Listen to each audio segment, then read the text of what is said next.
the world may be ending. Peter Thiel's trying to build some like New Zealand bunker or whatever resort.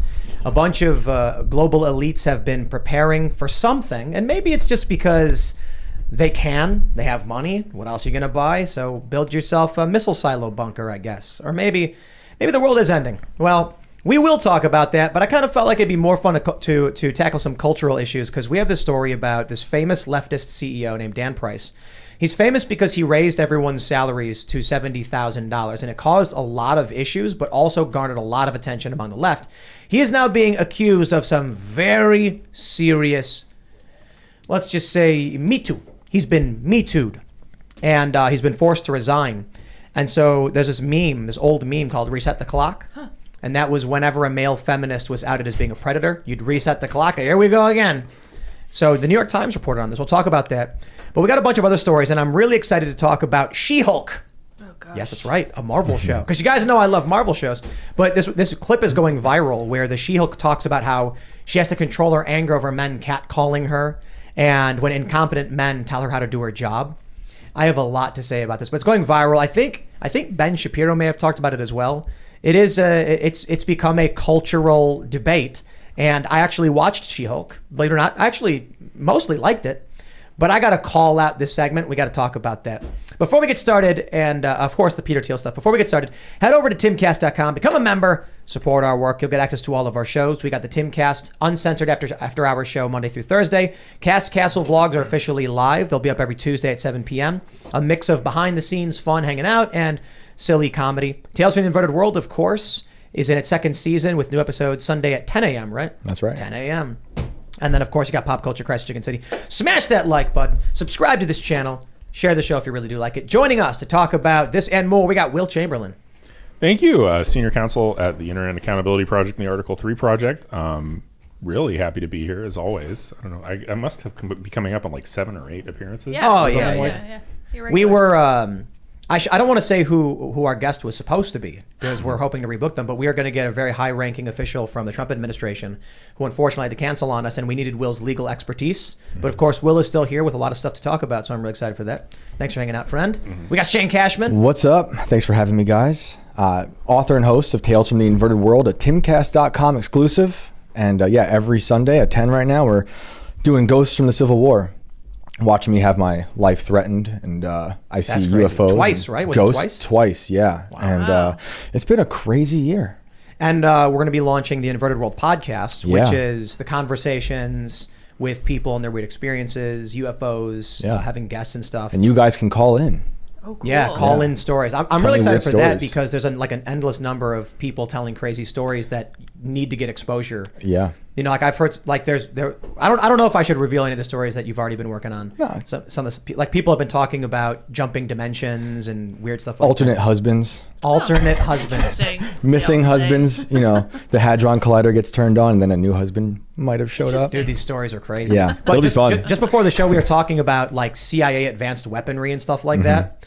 So I think this is going to be a real fun conversation. Glad to have you, Shane. Yeah. Thanks for having me. Ian's hanging out. Hi, everybody. Ian Crossland, musician, entertainer, actor, and internet video pioneer. Billboard model. That's right. And Philanthropist, billionaire, playboy. All of the above. and crooked camera. Yeah, wow. What happened? Someone bumped bumped him. Who did that? Who did it? Who done it? I gotta fix it. It was Shane's fault. We'll get that fixed. Shane's gotta gonna fix fix it. Well, what's up, everybody? Happy Friday. Let's get down to brass tacks. Hello, thanks, Shane. half of Ian. Hey, good, we fixed it. See if you can get my Hey. whole name in the side. That's yeah, that's there what we I go. like to do There you go. for the wrong way. framing. Now we have. Yeah, Now we dog. got the What up? full Oh, you want to put the Ian. painting back up? Yeah, no. yeah. That one was Ian's fault. And now I'm a cameraman. It's Friday. Pre-show. Friday, we're always just like eyes half glazed over and just Yeah. like ready to go. Got a little whiskey. Yeah. Drinking Right. whiskey. All right. Did you already introduce No, yourself? I Pushing the didn't. buttons? I am also here. I'm wearing my Friday t-shirt because we are just chilling with our 2 regulars. Love these 2 guys. Let's get going.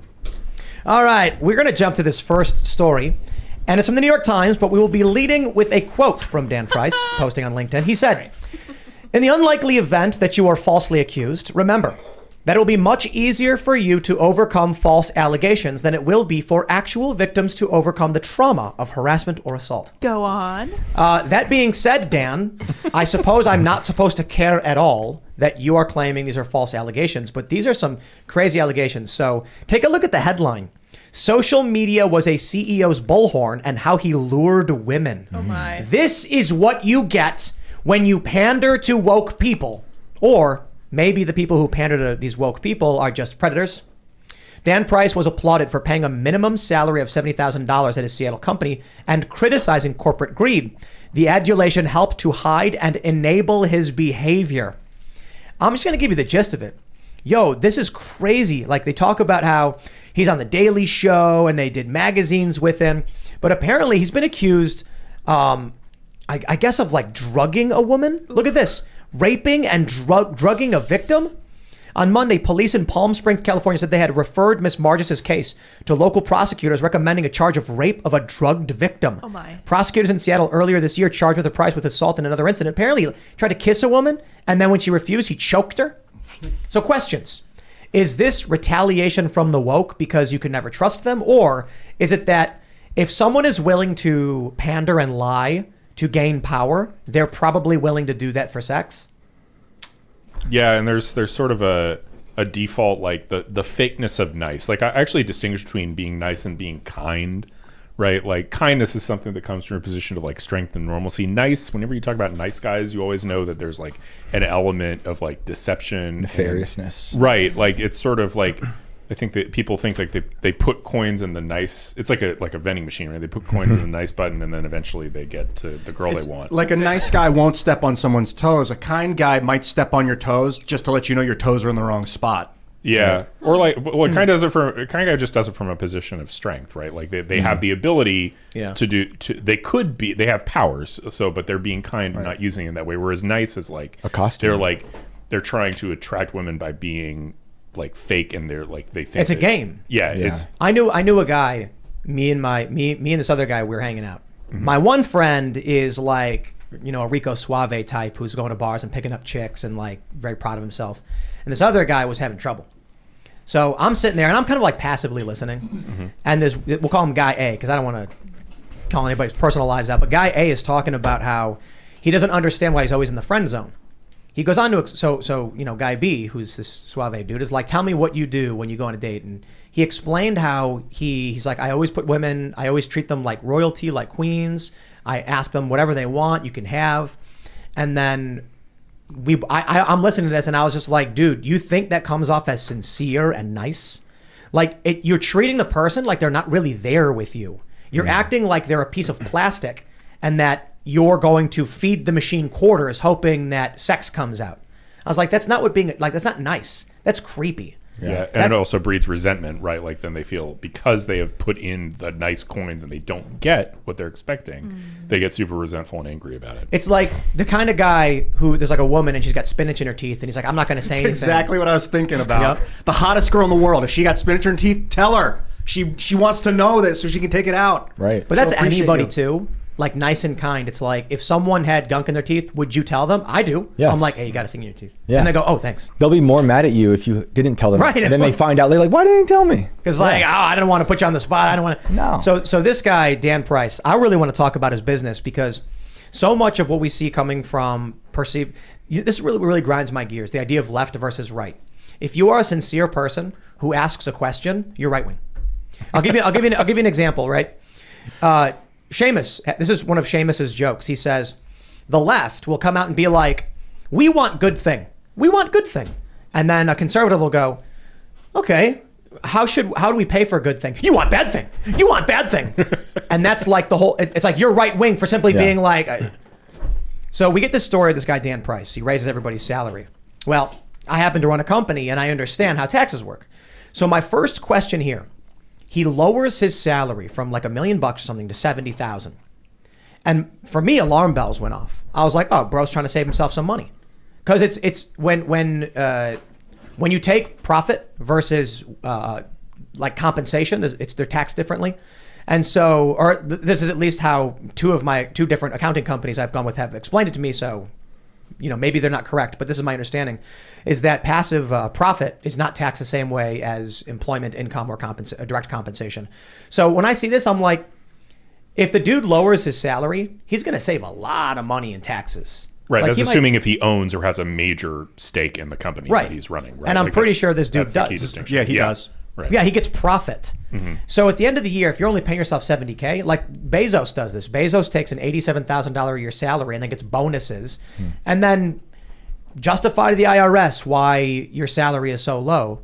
But if you're going to get audited anyway, so what I was told by 2 different accounting companies was, if you're a CEO of a company with like an 8-figure revenue, and then you pay yourself something like $70K, you're going to get audited in 2 seconds, because they're like, that's bull. That's bull. You're trying to not pay your employment taxes.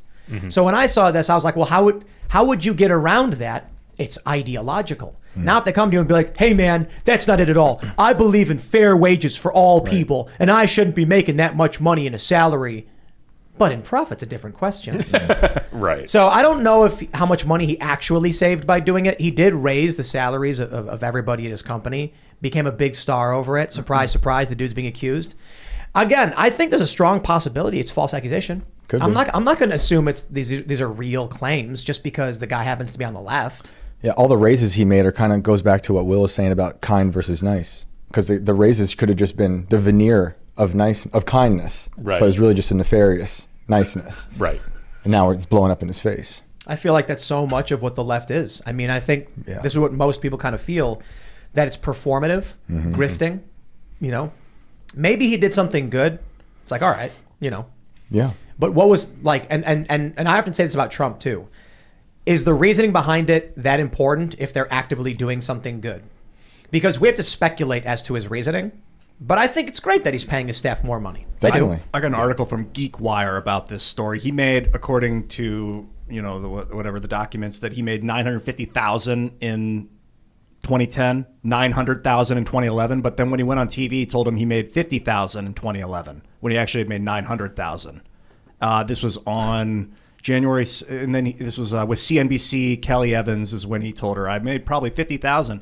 Then he later came out and was like, oh, I misspoke. So I don't know. This guy's just full of it. He's just a creep. He's a classic male feminist, right? Like literally archetypal male feminist.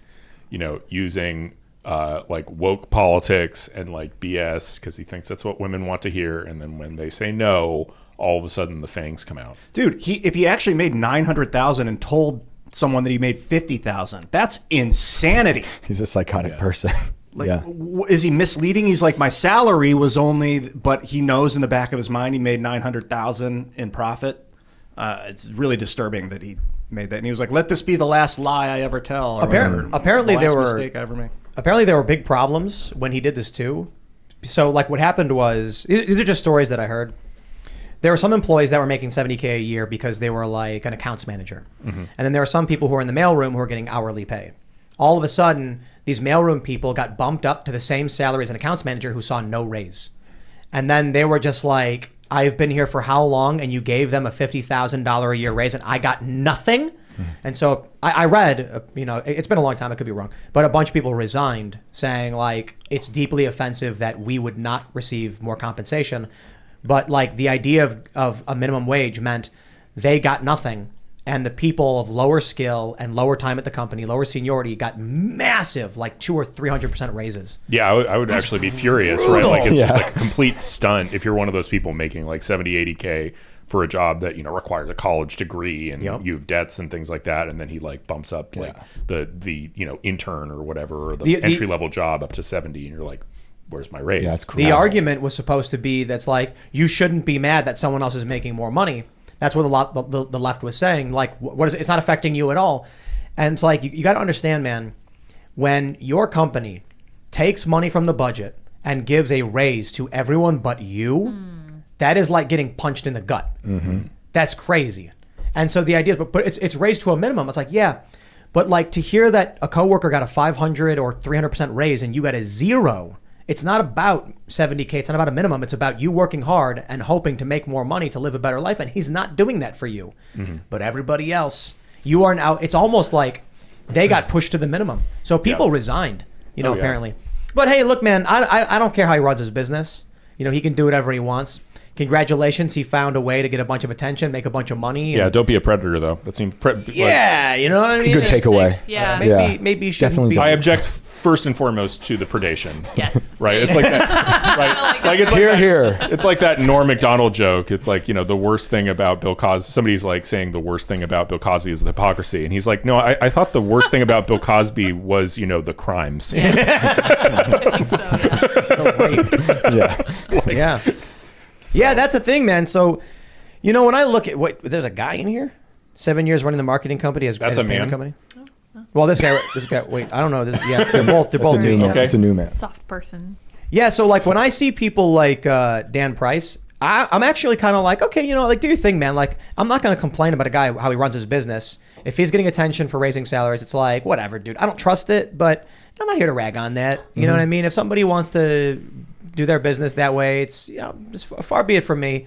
But surprise, surprise. You know what I mean? Like raping a drugged victim is a crazy thing to be accused of. Yeah. Now I'll say this too: innocent until proven guilty.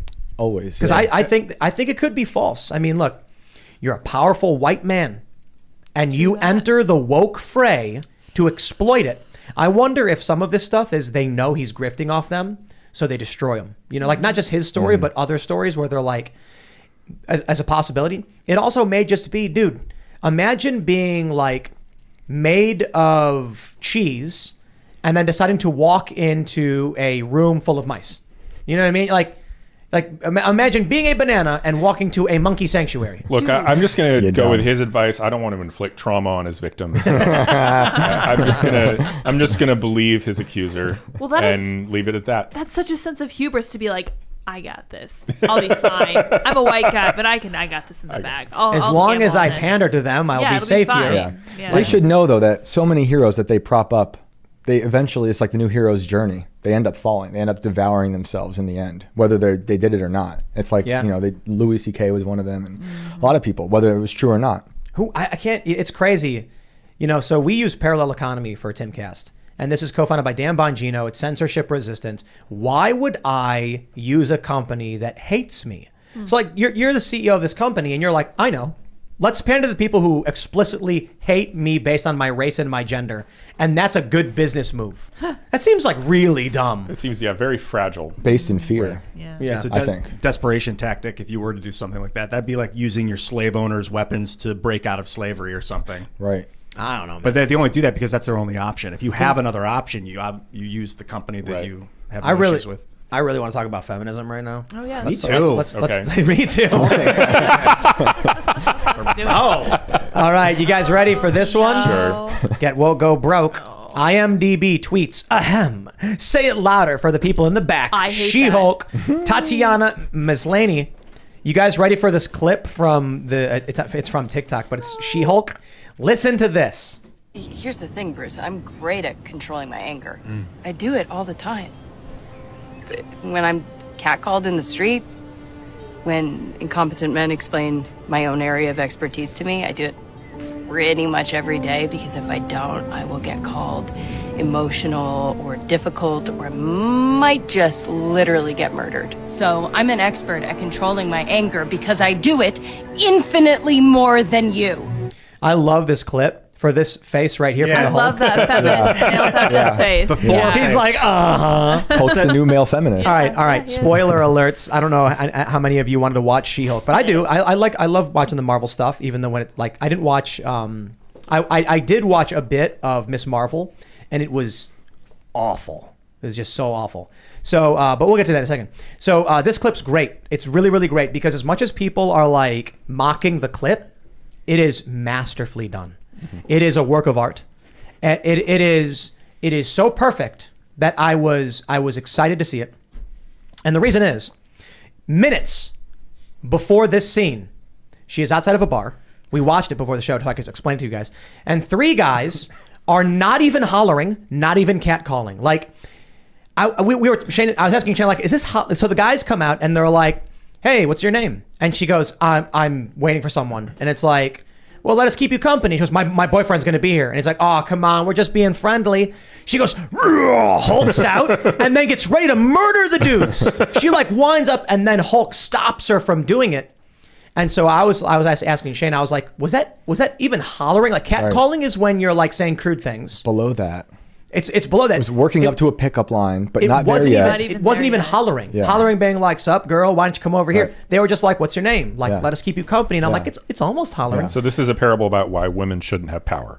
Yeah, basically. Perhaps. Yeah. But this is why I think. No, look. Clip that. The Clip is perfect. There we go. We got it. The clip is perfect. She almost murdered these dudes. She winds up for like a kick, and we know from the show, because they show her throwing boulders and smashing a cliff with her fists, that a full force kick would have exploded these men.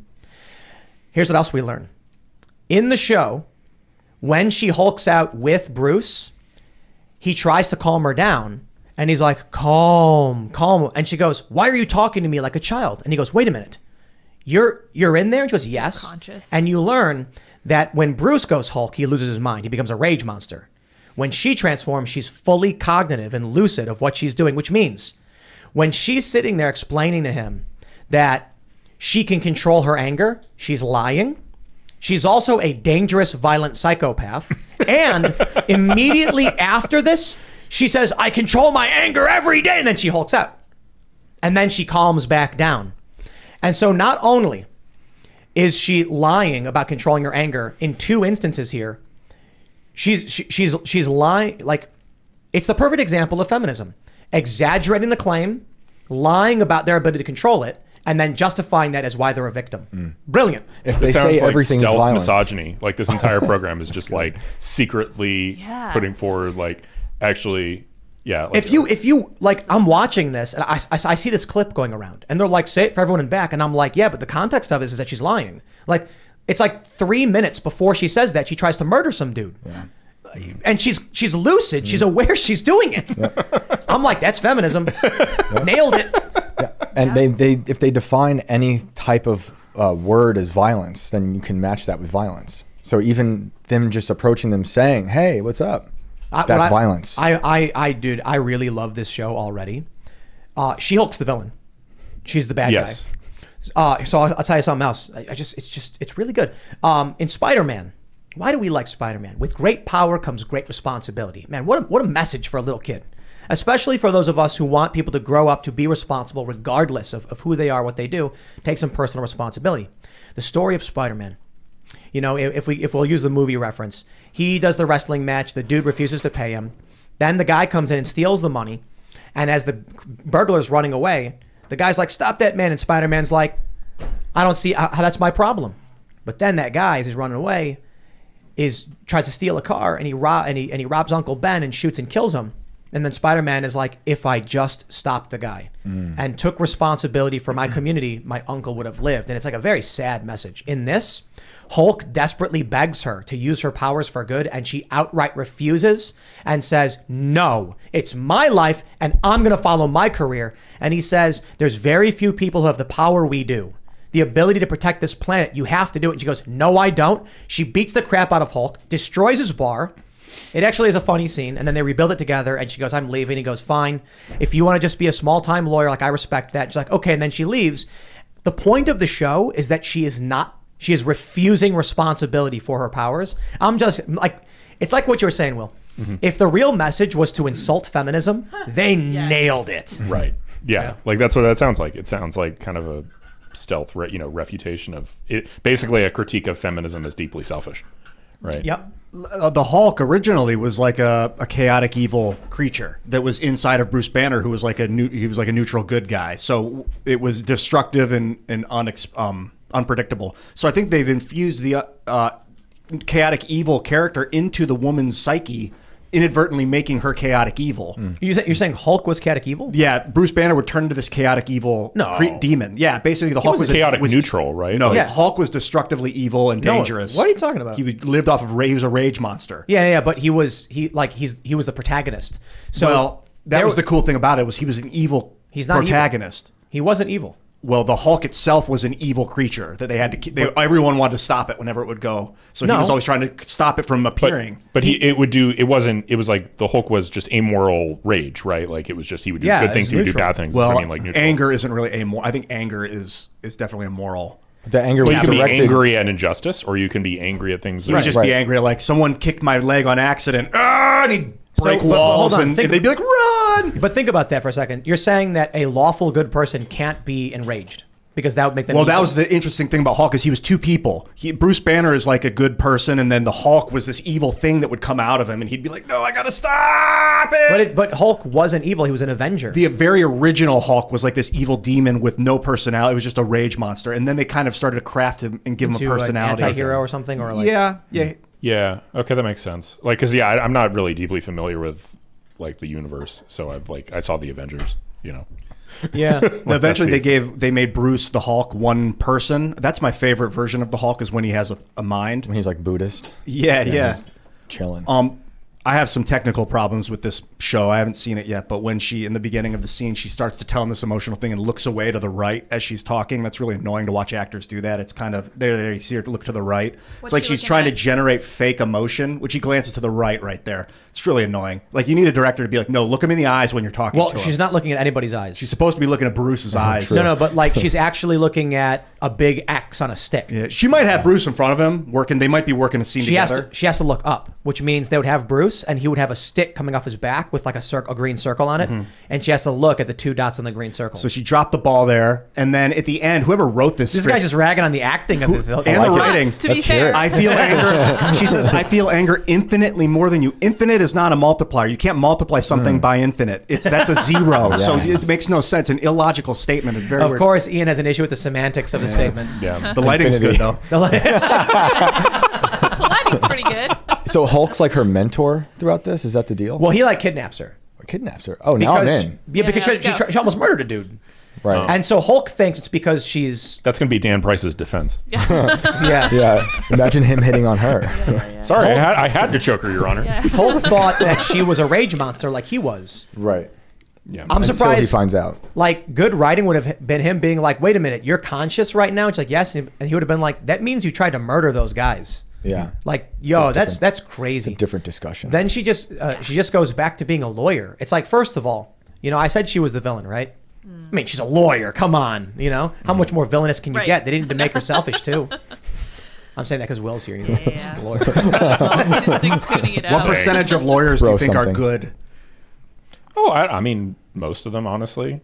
Like What- most. Like 51%? I don't know. Good people. I mean, What's but like that, most lawyers are, trying to do good work and serve their clients. Like now maybe they're in a position where their clients are people you might find distasteful. Like you don't get to pick your clients if you're like a Right. big law firm, for example. I mean, I could have, for example, like I had the choice. Well, I had some choices, but my choices were between Bill Cosby when I was working at Big Law and there was a guy who had a Dirty Money episode made after him for running a like payday lending scheme that the FTC sued him for $1 billion over.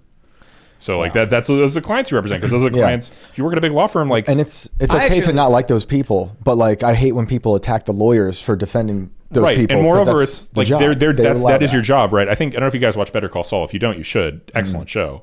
But one of the big themes in one of the later seasons is how one of the protagonist lawyers is representing a bank client and then is also kind of like screwing over that client to help the little guys who the bank is adverse to. And it's like there's like That's a bad lawyer. That's a bad lawyer, exactly, and that's sort of the point that the show is making. Is it's like it's giving you first, it kind of gives you the reason to sympathize with the lawyer and be like, wow. oh yeah, she's working and trying to be Robin Hood here. But the longer it goes on, the more you realize like, no, she's actually she's the bad person here, Yeah. because she is betraying her client. And like she eventually, has to leave her firm and all that. I know there's a bunch of jokes about lawyers. Like I literally made one. There's one I can't remember, but it's like a guy goes to hell and then he's like, or it's like a guy sells his soul to the devil and then he goes to hell and he's like, I need a lawyer, and then everyone raises their hand or whatever the joke is. I don't know. But I actually think most lawyers are good. I actually think the overwhelming majority. In my interactions, I've not actually experienced the stereotype of a bad lawyer. Yeah, I mean, most of them are doing their jobs and trying to help their clients. They're expensive because there's a cartel. You know, that's one reason. And then the worst The are like expense to get barred and all that stuff. Right? Yeah, no, law school is expensive. You can't, it's not just getting barred, right? You have to go to law school. And Most places being do that. good, it's costs money. Is that the cartel? Is that you got to go to the expensive You school? got to go to law school and then pass a bar exam, right? Like you have, and both are usually a requirement in most states. So that's what people come out of law school 150 grand in debt, and they put in 3 years of work. So it's like the starting pay to just even hire a lawyer is really high. Not Kim Kardashian though. In California, you don't need no bar. Well, I mean, in California, you don't need to go to law school, and I'm pretty sure no Kim law school. Kardashian went to law school. Oh, okay. Like, She did, yeah. That's yeah. good. So That's yeah, good. but like California has its own weird thing where you Right. can like not go to law school but pass the bar exam, or you can go to a non-accredited law school. It's kind of crazy how like you go to law school to try and become like proficient, but then you realize having a big butt makes you more money. You know what I mean? It's true. It's like It's a reality. plus. Yeah.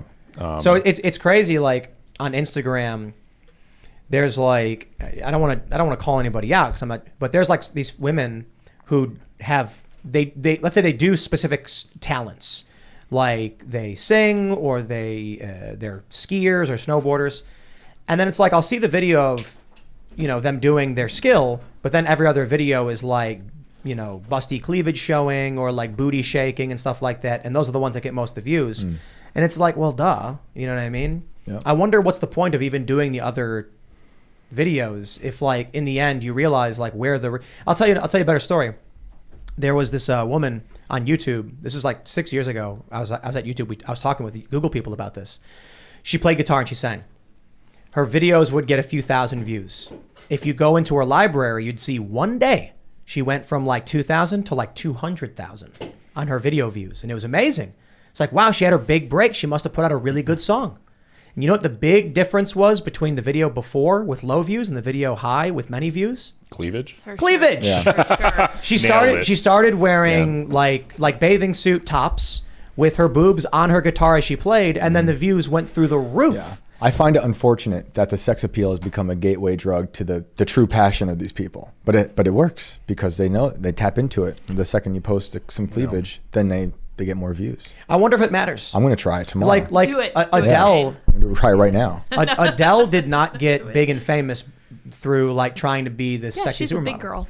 Yeah. I mean, she lost a lot of weight, Yeah. Good for her. but she just made really great music, and that worked. I'm like, I genuinely don't know. Do these women feel like lesser because it's not the skill or talent that got them there? It's the sex appeal, or does it matter? Might be the competition on social media. Because it's like when people are mad at certain pop stars like Miley Cyrus or Billie Eilish, when they start out as one thing and then they mutate into the sexy thing.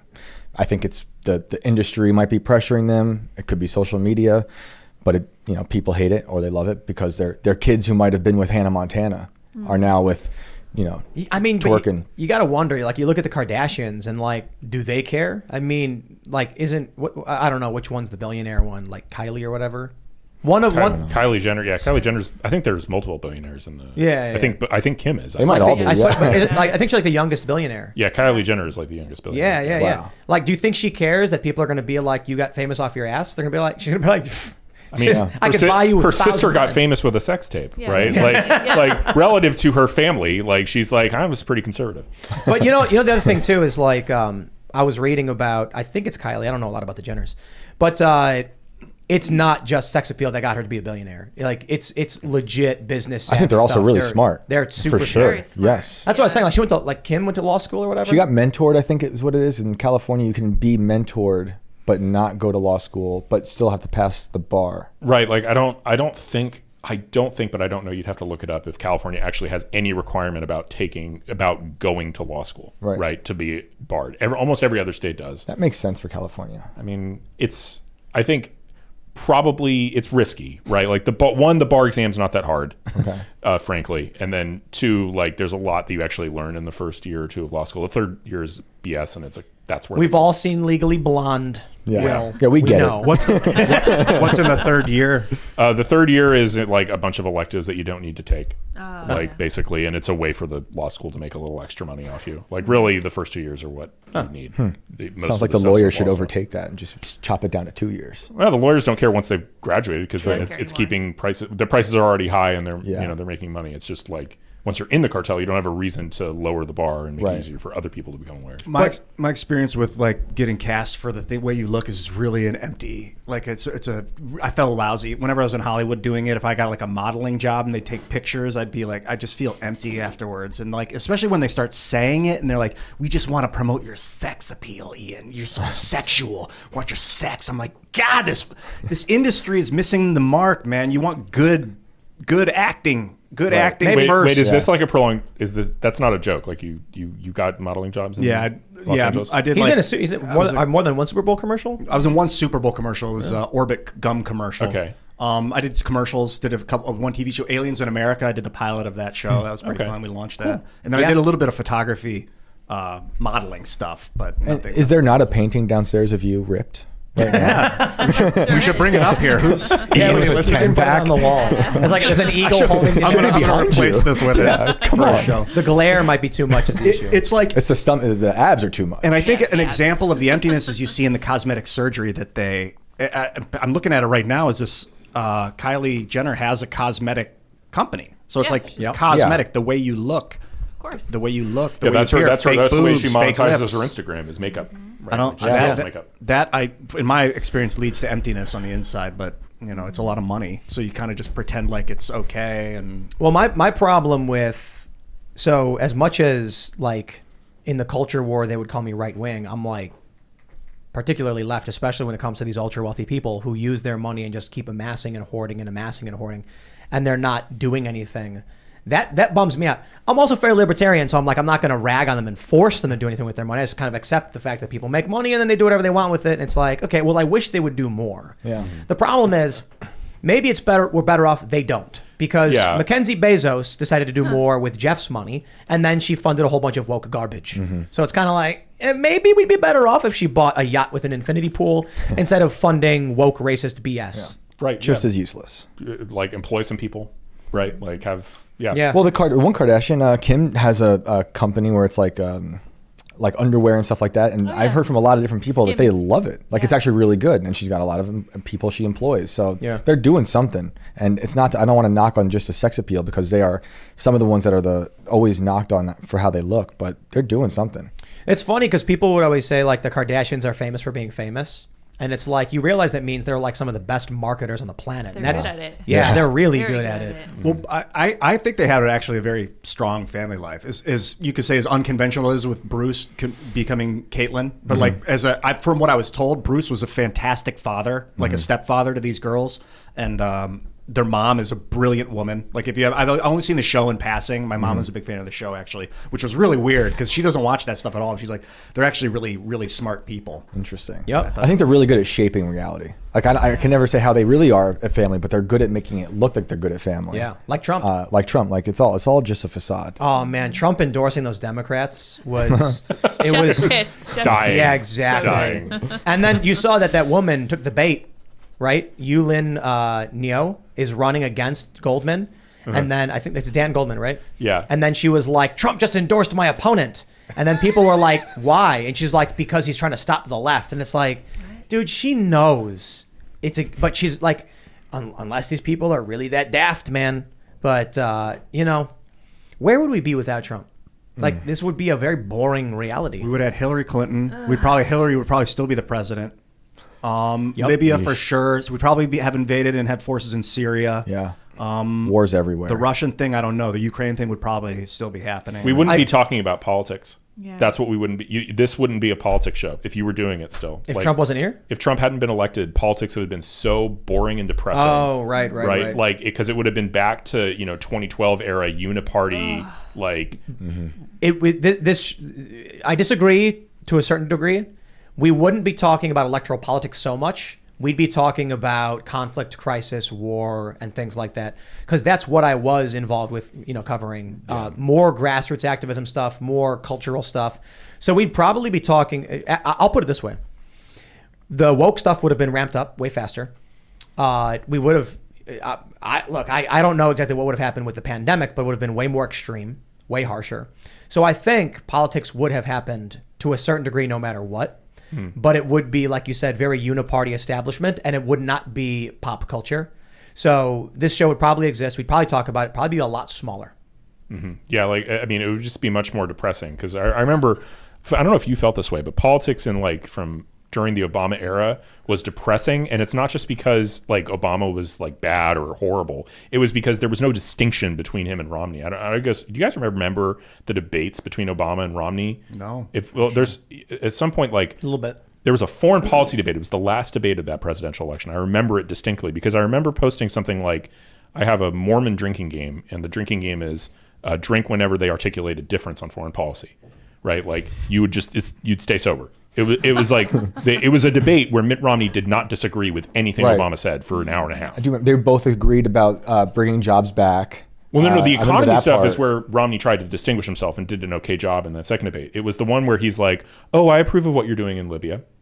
That's a great idea. Oh, I approve of this in Syria. Yeah, you're exactly right about the red line. Interesting. Is this after the dog being on the car? Yeah, this is That was well like- after the remember dog being on the car. So yeah, it just would have been so boring. And I mean, I think I'm glad we had Trump for that reason, because now we really have two different parties. I've been thinking about Ukraine a lot. I want to know what you guys think about this. Is like right now, what it looks like is that the American, British, French have like troops in Ukraine on the front of Russia. It would be like if Russia had troops all along the western coast of California and blockaded all the sea access, because basically Ukraine's blocking Russia's access to the Black Sea. So like if all of, I don't know, Let's just say Mexico and the Gulf. yeah, or Like or if they put a bunch of troops, on the Rio Grande, and then started blocking our access to the Gulf or something like that. Yeah. But it's like we'd have all of California except a very thin strip of land along the coast, so that we had no coastal access. It would be, no one would stand for that. It would be insane. But a better way to put it is if Russia started putting troops in Mexico and Canada Or Alaska. on our border.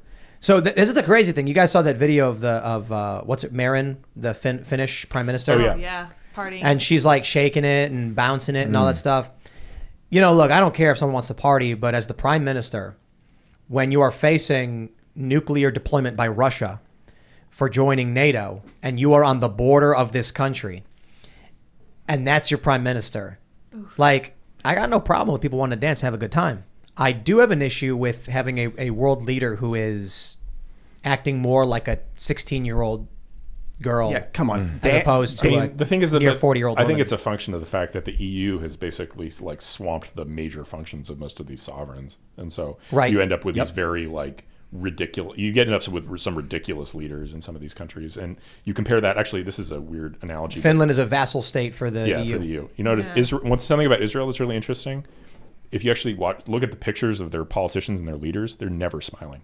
Really? Right? They're never ever smiling. They're very serious. They're yeah. very, very serious Yeah. because that's sort of like that's the political You're at ethos war. of Israel. Like you're constantly defending Always against at war, a bunch yeah. of countries surrounding you. Like, and you look at American politicians, complete reverse, right? Yeah. American politicians are always smiling in their profile. Have you ever looked at like the evolution of the smile in presidential portraits? No. Over the years, it's really fun. I forget where Like it turns. the George Washington frump. Yeah. he's there's stoned, dude. There's a distinct moment where presidents start to smile. I forget where that is. It might be around Nixon or something, and then it's full on big smile. We now. need Trump when he wins in 2025 to just go like full grimace, like I'm coming for your deep state. right, dark MAGA. I'm not a big. I mean, I definitely don't support invasion. Russia's invasion of Ukraine. I'm not a big, but I understand why they did, and I think it's purely to have sea access. Because if Russia had blocked off Alaskan, Western, all the coast, and just that was Russia, and we couldn't get boats out, it would be, come on, you don't even have a Ian. state if you don't have the sea access. You are correct. I mean, The Black Sea is their only warm water port. They use that for access to the Mediterranean. And the reason why Syria is an important ally is because they have the military base in Tartus. So the actions the U.S. was taking to put a pipeline through Syria and opposing the Assad regime was a direct threat to Russia's naval base. Then with Ukraine wanting to go towards towards the EU. So this is really interesting, man. The politics are really interesting. The EU offered them money with contingencies. Russia offered them money with different contingencies. Russia seems to have, according to some arguments, a kind of better deal, but Ukrainians don't like Russia for a very obvious reason. Do you know what that reason is? It's the Holodomor. And so when I went there and talked to people, they said, even if the deal is not as good with the EU, we want Schengen zone access. So this seems better for us. Yeah. This was a huge threat to Russia because they knew they would lose Crimea, where they had a base and their only access to the Black Sea warm water port. So, of course, Russia then goes in and basically takes Crimea. The West at the time was very much in favor of the ongoing revolution, or whatever you want to call it, the revolt against Yanukovych.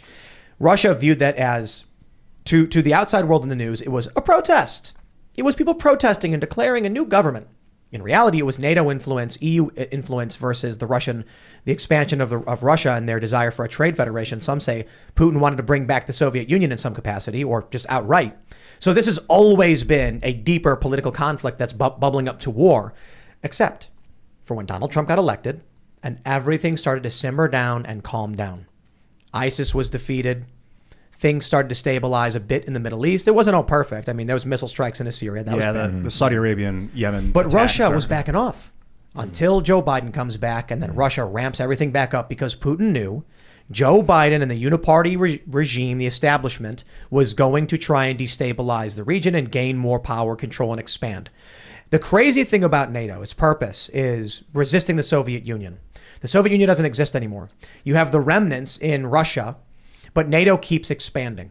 It is a rapid military expansion, now taking in Sweden and Finland, and that is, whether you like it or not, whether it's good or bad for America, a direct threat to many countries in that region.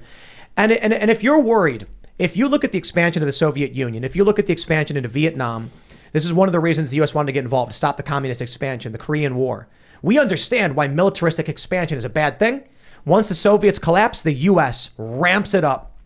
When there's no direct threat, of course Russia's going to lose their mind. Now you got China doing these joint military drills. And I'll tell you, man, people like Biden, I think they revel in it. I think they want it. I think their attitude is, it's like that famous story about the Napoleonic Wars. Someone ran, horseback to England and said, Napoleon won, the stocks all collapsed, and they bought it all up. And they're like, actually, he lost. And then the stocks spiked back up, and now they bought them all again.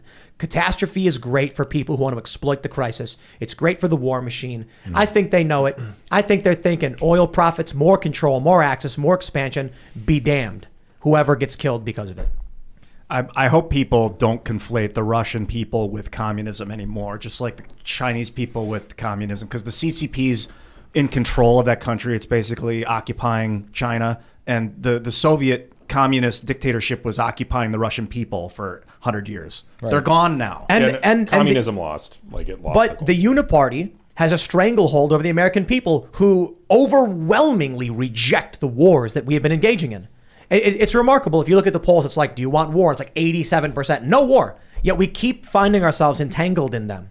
It's because we are subjugated by the Uniparty that will go to war no matter what you want, and they'll do it without congressional authority like they're supposed to get, except for Donald Trump. So a lot of people complain about Trump's increasing the drone strikes. I think it's bad, but you take a look at the fact that he was withdrawing our troops, that he was negotiating peace deals in the Middle East, he was negotiating peace deals in North Korea, and in exchange, you basically got our troops coming back, but drone strikes increasing in some areas. And it's not even Obama, I still think, had more drone strikes. But 3 every hour, every day. For a whole year in 2015. Luke Rakowski was explaining Trump made them secretive, though. We don't know how many he... That's also And he true. also gave control of it to his generals so that he wasn't even calling the shots anymore. He gave... maybe I'm the, the contrarian here in a weird way, but I'm sort of... along these lines, do you want Trump to not crush ISIS in Syria? No, I agree with you. Yeah. The issue is we want to get our troops out. We don't want to be this expansionist military state. But that means if you look at Afghanistan, you can't just snap your fingers and leave. Now, Ron Paul had a great statement. He says, if you're given the wrong medication, you don't stay on it. You got to get off of it. I agree. But you also got to get off of it slowly, depending on what it is. You can't just cut cold turkey. Right. And I also think about the counterfactual. I think, Peter Thiel made this point. People would criticize him for Palantir. And the company that, is... What a name. Yeah. It's a heck of an... It's like Middle Earth, I think. Yeah. It was a scrying mechanism. But they would drive you insane slowly because Sauron was peering into your soul as you used it. Right. That's what he named his company. And so, he's supposed to be this libertarian, and they're getting on him for setting up this, surveillance software that really helps the federal government track terrorists and things like that. But Thiel made this argument. He's like, do you think civil liberties would be better in a world where there's another 9/11, or do you think they will be worse?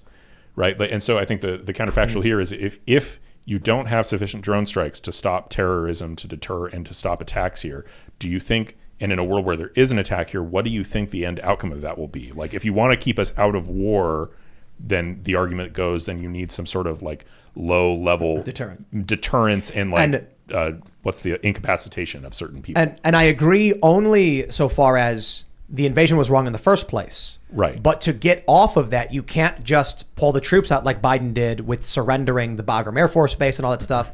My attitude is like, I don't like that we're in Afghanistan. Okay, how do we get out? Let's pull our people back and keep drones for security. And then slowly we can rescind it when the region remains stable with the Afghan National Security Forces. Yeah. It's also the incompetence of some of those drone strikes that kills me. I understand we need drone strikes to wipe out some of the bad people, but when they kill the family You for wanna no hear a reason, joke? of course. We sip this whiskey. What's the difference between a I might get in trouble on YouTube. Oh boy. What's the difference between a children's hospital and a terror den, a terrorist HQ? The children's hospital got hit with a drone strike. I don't know. I just fly the drone. That's terrible. That's Yeah. not even a joke. That's an I old joke know. too. That's from the Obama era. Right? Well, yeah. yeah. And the big course. problem is people like terrorists or whoever will go into a hospital and use it as a human shield. They'll be like, hey, they'll be less likely to bomb me if I'm in here, and they'll be firing anti-aircraft from the hospital. Yep. And you're like, well, now what choice do I have? Yep. Even though we're not technically at war. That's basically the entire Israel-Palestine conflict, right? Like that's the Palestinians. The Palestinians' grand strategy is to eventually get Israel to attack their human shields to the point that eventually the international community just comes down on Israel. Like Palestinians don't have any other strategy to victory. That is their intent. That's why they use human shields. And I think like, I'm not going to defend everything Israel does all the time, but when you bring that up, it's like they attack you as if you're some kind of like Zionist who's. It's like, dude, they're launching rockets out of schools. Yeah. Like, come on. The other thing that's crazy about the drone stuff is just how dystopian it is to live in a place where they're constantly in the sky, like bombing your land. I was a furniture mover for like 10 years, and we'd get like prayer rugs from places all over from the Middle East, and we started to see a lot of prayer rugs that had drones stitched into the border of them. Whoa. And it was just like a thing that would happen a lot. So it was like, it's just crazy how it affected just the people, normal people, you know? Which is, I still understand why we need it, but it's also so insane that the sky is raining bombs constantly. That's true. And I think we have to put it all in context. And my thing is like, when you start from the position of, I don't think we should have been over there in the first place. The invasions were all really dumb and bad. Ron Paul had a great comment a long time ago about mark and reprisal. Al-Qaeda did it. We do surgical strikes under mark and reprisal, not declarations of war against entire countries, deposing their governments. And so we end up in that. And I'm a kid. It's beyond my power and my involvement in politics. Now we want to get out. And that means I don't want you American troops on the corners occupying cities. I think that's worse than sometimes a drone is flying overhead and it's being used to enforce security, but I still think it's bad. Yeah. My ideal is that with Afghanistan, Trump negotiated this withdrawal.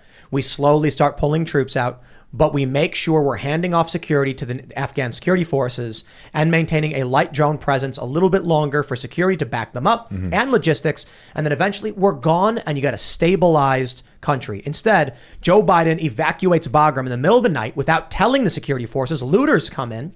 Then all of a sudden the Afghan forces were caught off guard with no plan. And so instantly, the entire infrastructure is splattered.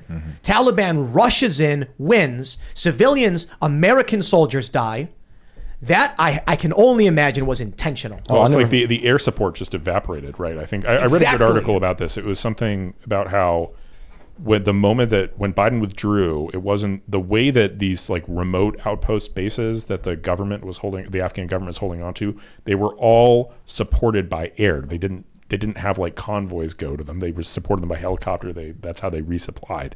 And the moment that like the U.S. air support fell apart, it's like, well, the entire Afghan army falls apart at that point because they were completely dependent on American contractors providing logistics. Dude, They're totally stranded. Biden told everyone like that he was gonna pull out on that day. People knew that was it. That was the day they were planning on it. So like the Taliban saw it coming. They were ready. Like that day, they all rushed in because they were like, oh. And that's true. He delayed it from Trump's original timeline. But the idea... to September 11th. Yeah. Some stupid, symbolic nonsense. Sorry to interrupt. No. I mean, that's it. I mean, Trump brought the Taliban in and had negotiations with them about like how this is going to go down and how we're going to leave and what he expects of them in this move. And once he's out, they knew Biden. I think Biden did it on purpose. They saw the opportunity. Their assumption was probably like, he's handing it over to us. Now's our chance to take it. Didn't the corporate disgusting, media rag on Trump for even having talks with Taliban? Yep. When that happened too? Because God forbid. he brought him to where Camp David. Yeah. Is that where we will? I don't know about that if they went to Camp David, but yeah, I I think know that's the what it media was, got on it. Or they How were dare going you- to, maybe it never How dare you happened. negotiate with Kim Jong Un? How dare you negotiate Yeah. with the Taliban? Like, We hate peace. like it's like that Was it Game of Camp Thrones David? line. You only make peace with your enemies, right? Like, wake up. It was Camp David. Yeah, I don't know if that ever actually panned out. I think it was though. going He to happen, but canceled it, He yeah. canceled it. But Yeah. yeah, he had planned to bring him to Washington and to Camp David.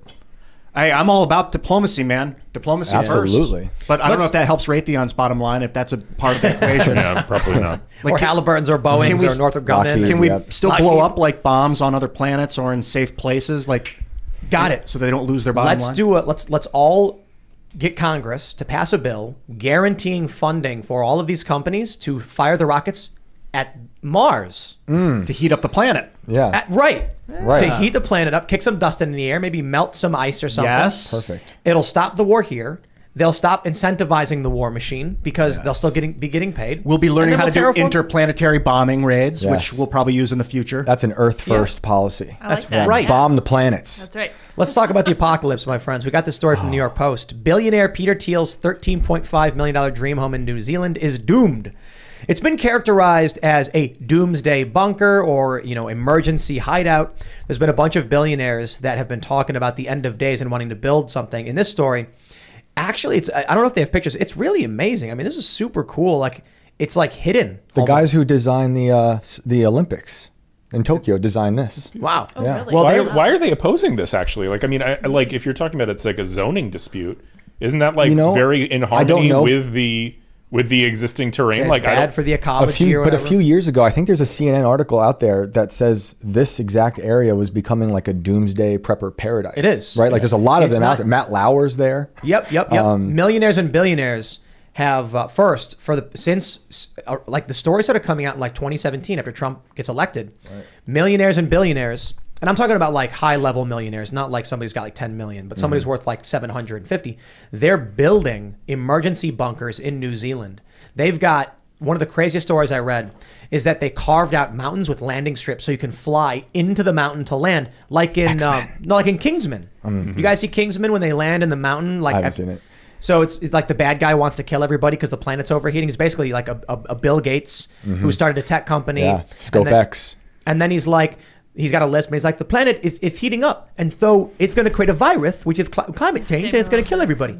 And so he wants to kill everybody to stop that from happening. Which is like, okay. So anyway, like they land their planes in this mountain. I've read stories about that. Also, you take a look at like Montana, Wyoming. tense. That's cool. Tanning spot in Montana. It's one state. Yeah. Yeah, Montana. yeah. Someone's about to Yeah. incorporate right now. Wyomana. Yeah, that's good. Wyoming. Wyoming. no, we don't need to Montana. reduce. We need to make more states. There needs to be East and West Wyoming. Right. Right. We need more Republican senators. Yeah. All of Canada. Yeah. Yeah, we should split West Virginia into East West Virginia and West Southeast Virginia. Southeast Virginia. So anyway, here's I did this as my 4 p.m. segment, but my question to you guys is, we'll expand this conversation. Are the millionaires and the billionaires, are they building this stuff because they know something we don't? Or is it because they got money to kick around and they said, why not? I think some might, but there's also lots of people with lots of money buying places on the coast, and they're also telling us the coasts are going to flood soon. Like so Obama maybe and some, Martha's so maybe Vineyard. some do, maybe some don't. It's hard to I say. think it's like it's like a weird type of insurance policy. Like right? Like I don't think Kickbacks for- Thiel is necessarily like a giant techno pessimist. Like he's doing. He does a lot of other things, right? He's funding senators, and he has a lot of different projects, or Senate races rather. But this strikes me as the kind of thing that's like, okay, it's the same reason some of these people get dual citizenship in like St. Kitts and Nevis or something. Exactly. Yeah, he's a New Zealand citizen now. Right. So it's like apparently bought it's just a backup. Like, okay, things could get bad, right? I don't think he has a huge.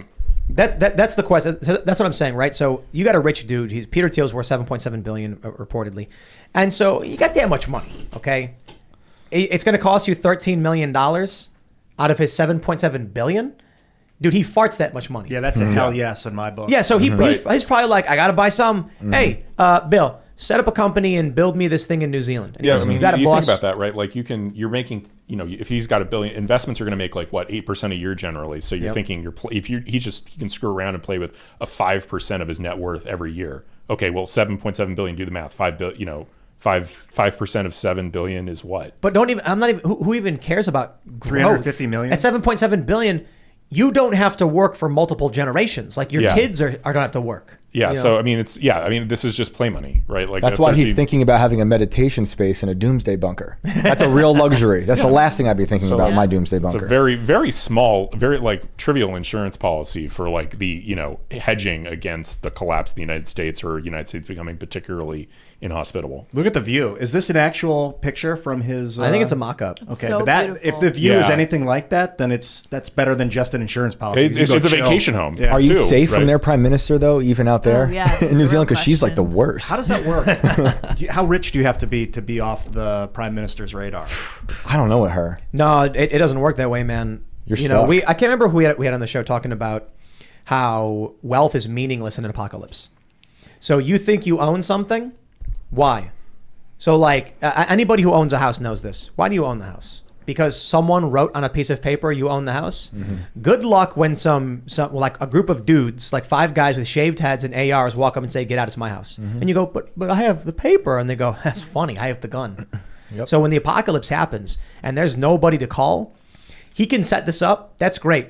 And then he can be like, "I'm rich and I'm a billionaire and I have this bunker." And the prime minister, that crazy lady, can show up with one guy who's got one gun and they'd be like, "It's ours now." And unless he's got a way to defend himself, that's in an apocalypse when everything breaks down. Your deed doesn't mean anything. What you can defend is all that matters. And guess what? Someone as rich as Peter Thiel, his net worth will drop to about $500,000 when an apocalypse happens. Because his stocks, his investments, all that evaporate overnight. If there's a global governmental crisis or collapse and war breaks out, we've not seen something to this extent. Like even in major wars, you'll still have international like assets. Like somebody from Britain can put assets in Switzerland and all that kind of stuff. It's probably why Switzerland loved being neutral and people loved that they were. But if we actually got a total global breakdown of like international treaties and stuff, his net worth is Who what he can hold in knows. his hands. Yeah, it's who Right. trusts him and who's going to back him up. That's a big part of it. Maybe crypto. Well, that's why you Maybe. try and buy a place in New Zealand. You think New Zealand? I mean, New Zealand is super remote, right? Like the nearest place you can fly to is Australia, and it's a 3 or 4 hour flight across. It's thousands of miles. Yeah, And maybe he's banking in the apocalypse. The prime minister just means nothing anyway. right. Like so, he's just okay. Yeah, I'll go to my. I mean, and I think the odds of a universal global apocalypse seem low, right? I think again, you're hedging against a United States collapse. Okay, Right. You know. Yeah, man. St. Kitts and Nevis, I think it costs $50,000 to be a citizen. Yeah, there's different like small Caribbean countries that like have. Yup. I think St. Kitts and Nevis is like the biggest one. in And terms they're of- and people, the rich people love that island because their passports are better than the American passport. Because it's an island nation of like no consequence. So their passports are basically accepted everywhere. Because every country knows you're a rich dude who's just going to come and spend money in your country. So like, oh, whatever, I don't care. yeah. Wow. Yeah. So you can basically, I've never actually researched this, but I've had friends tell me about people that you go there, you give them $50,000 and they hand you your passport. You're a citizen. Do you guys have dual citizenship or multi-citizenship? I have dual anywhere? citizenship. Where's your? Germany. Is Oh, it really? When you get it? Yeah, so I'm half Jewish, right? And Yeah. my grandmother had to leave Germany in, I don't remember, I forget, is it 38? I think she left really very late. Oh, wow. And so the German government has a program for people who, like, in their view, would have been born in Germany Yeah. or would have been German descendants, but for the Nazis, that they can apply for German citizenship for relatively cheap, like a couple grand or something. There's actually a bunch of countries that do things like that regardless of displacement. Like if you are the grand son or daughter of someone who is a citizen who like emigrated, you can apply and Right. get, So, yeah. I think in South Korea you can get a B visa if you're the grandson or daughter of a Korean citizen. Yeah, who my left. wife could do that with Greece because Yeah. her dad's from Greece. So she hasn't, but she could. Well, I mean, Yeah. do it. that's her dad. Yeah. So like that feels kind of like it should be that way. Closer, yeah. But even a grandparent, I kind of feel like Yeah. is an Yeah, extension. right. of Yeah, that. my grandmother was a German citizen before Yeah. she fled, right? So, that's, and I mean, honestly, it's not really that valuable in the sense of, I mean, well, when I go to Europe, I get to go through the short line if I have my passport with me. And Yeah. conceivably, if I wanted to go work in the EU, that would Other be, countries though, like what about Iran? I don't know. I mean, it might be easier for countries that have a particularly hostile relationship with the United States. Like Yep. I think German passports can get into Iran when United States passports can't. What was the story with your grandma bailing? She was full Jewish in 1938 Nazi Germany. What she? Their family had plenty of. I don't know I actually don't know the story of exactly how she got out, but I assume it's one of those like she managed to cross the border or she flew. 38. 30. I think at 38. It might be 36, but I think 38. I'll check with my mom. But yeah, it's a simple. That's actually not an uncommon story where. Her family at the time had, businesses and, a reasonable amount of money, and they just abandoned it all, showed up penniless in the United States. This is just before the war. Yeah. Was she there for Crystal Knocked? I would think that was so. in 38. Yeah, I would think so. I think that's... Wow. And maybe that was like a, hey, maybe we should get out of here kind of moment. Right. Yeah, she would have been only about 20, right? Or 20. Wow. Like she was pretty young. I think she was born in like 1919 maybe. So she would have been very young, but she, or maybe even younger. It was Crystal Knocked was 9th and 10th of November, 1938. Okay, so maybe before that then. I don't know, but like I know that she got out pretty late, and it was, that's still, and I still like. It's funny. Essentially, I think most of that generation of my family is passed at this point. This is the crazy thing, right? Your grandmother got out before these violent attacks and stuff like that. I think so. And I wonder, I don't want to compare what's happening in the United States to directly to a lot of these other countries and other historical moments because history doesn't repeat, it rhymes. But I wonder if, looking at the Summer of Love with around 30 deaths, billions of dollars in damage and mass rioting from far left ideological extremists, I don't think is as bad as what this was. This was seriously crazy. But I'm wondering if we're getting to that point where people are going to start being like, hey, maybe we should move from here. And I'll put it this way. I left New York to South Jersey, left South Jersey to West Virginia because seeing the increasing violence. For people who are in Germany, Germany is a lot smaller than the United States. In the United States, if you're watching crises happen in your cities, you can go to the country to get away from it. But I'm kind of wondering, with the trajectory we're on right now, this is the crazy thing, right? Report from Real Clear Investigations. The FBI team that led the raid on Trump's house was the same team that led the Russia collusion investigation, the hoax. So this sounds outright like a rogue conspiracy or something like that. And now, with this viral clip from this show, Dan Bongino was posting it. We had Derek Harvey on who mentioned that, Trump declassified Crossfire Hurricane. He probably brought copies of the documents with him. They went to get it back because they don't want it exposed or something like that. And it was the team that did it that went to his house to take it. This all makes sense. They come to his house and say, you better lock this up, lock it better. He does. Then the FBI comes back and breaks the lock. Different group of FBI agents. It sounds like we're at the point where there's different factions in the FBI that are fighting each other. A poll just came out that majority of the people in this country feel that an element of the FBI is acting as Joe Biden's personal Gestapo. You said that was a poll. What's the poll? We have it. Examiner says majority see FBI as Biden's personal Gestapo after Trump raid. This is the Examiner. This is not some, this is crazy. It's a Rasmussen survey. 53% of likely voters agree there's a group of politicized thugs, the top of the FBI, that are using the FBI as Joe Biden's personal Gestapo. Like, this is civil war. I saw them as Gestapo when they raided Veritas. Right. Like, that's insane. This is the breakdown. This is the culture war reaching the highest levels of government that I was told would never happen. So when you hear, like I mentioned, when you hear that the FBI told Trump's people to secure these documents with a padlock, and they do, and then a few months later come in and smash the padlock, it makes no sense. Unless you point out, unless the reality is it was a different group of FBI agents who did it. And I had someone reach out to me claiming to be a retired agent who said, you're exactly right. There is leadership at the top, but different, managers or whatever, or supervisors and different field offices. Yeah, different interests. I'm sure. Right? Like exactly. They're going to be doing things against each other's interests. Yeah, I think, well, I was actually looking into this because, a lot of people are starting talking about defunding the FBI. And I was actually thinking about what could a president do with just an executive order, right? Abolish it. They could do a lot. The FBI doesn't have like an explicit, much in the way of explicit delegated authority from Congress. It actually is delegated to the Attorney General, who then has like the right to appoint officials. But the FBI is sort of like implicitly, it's not actually like mandated by Congress in the same way that other law enforcement agencies are. And so theoretically, like a president and an attorney general could essentially just make it an executive order that's like, the FBI only does the things that is very specifically mandated to do by Congress, like track serial killers, and everything else we're just going to is that mandated by Congress?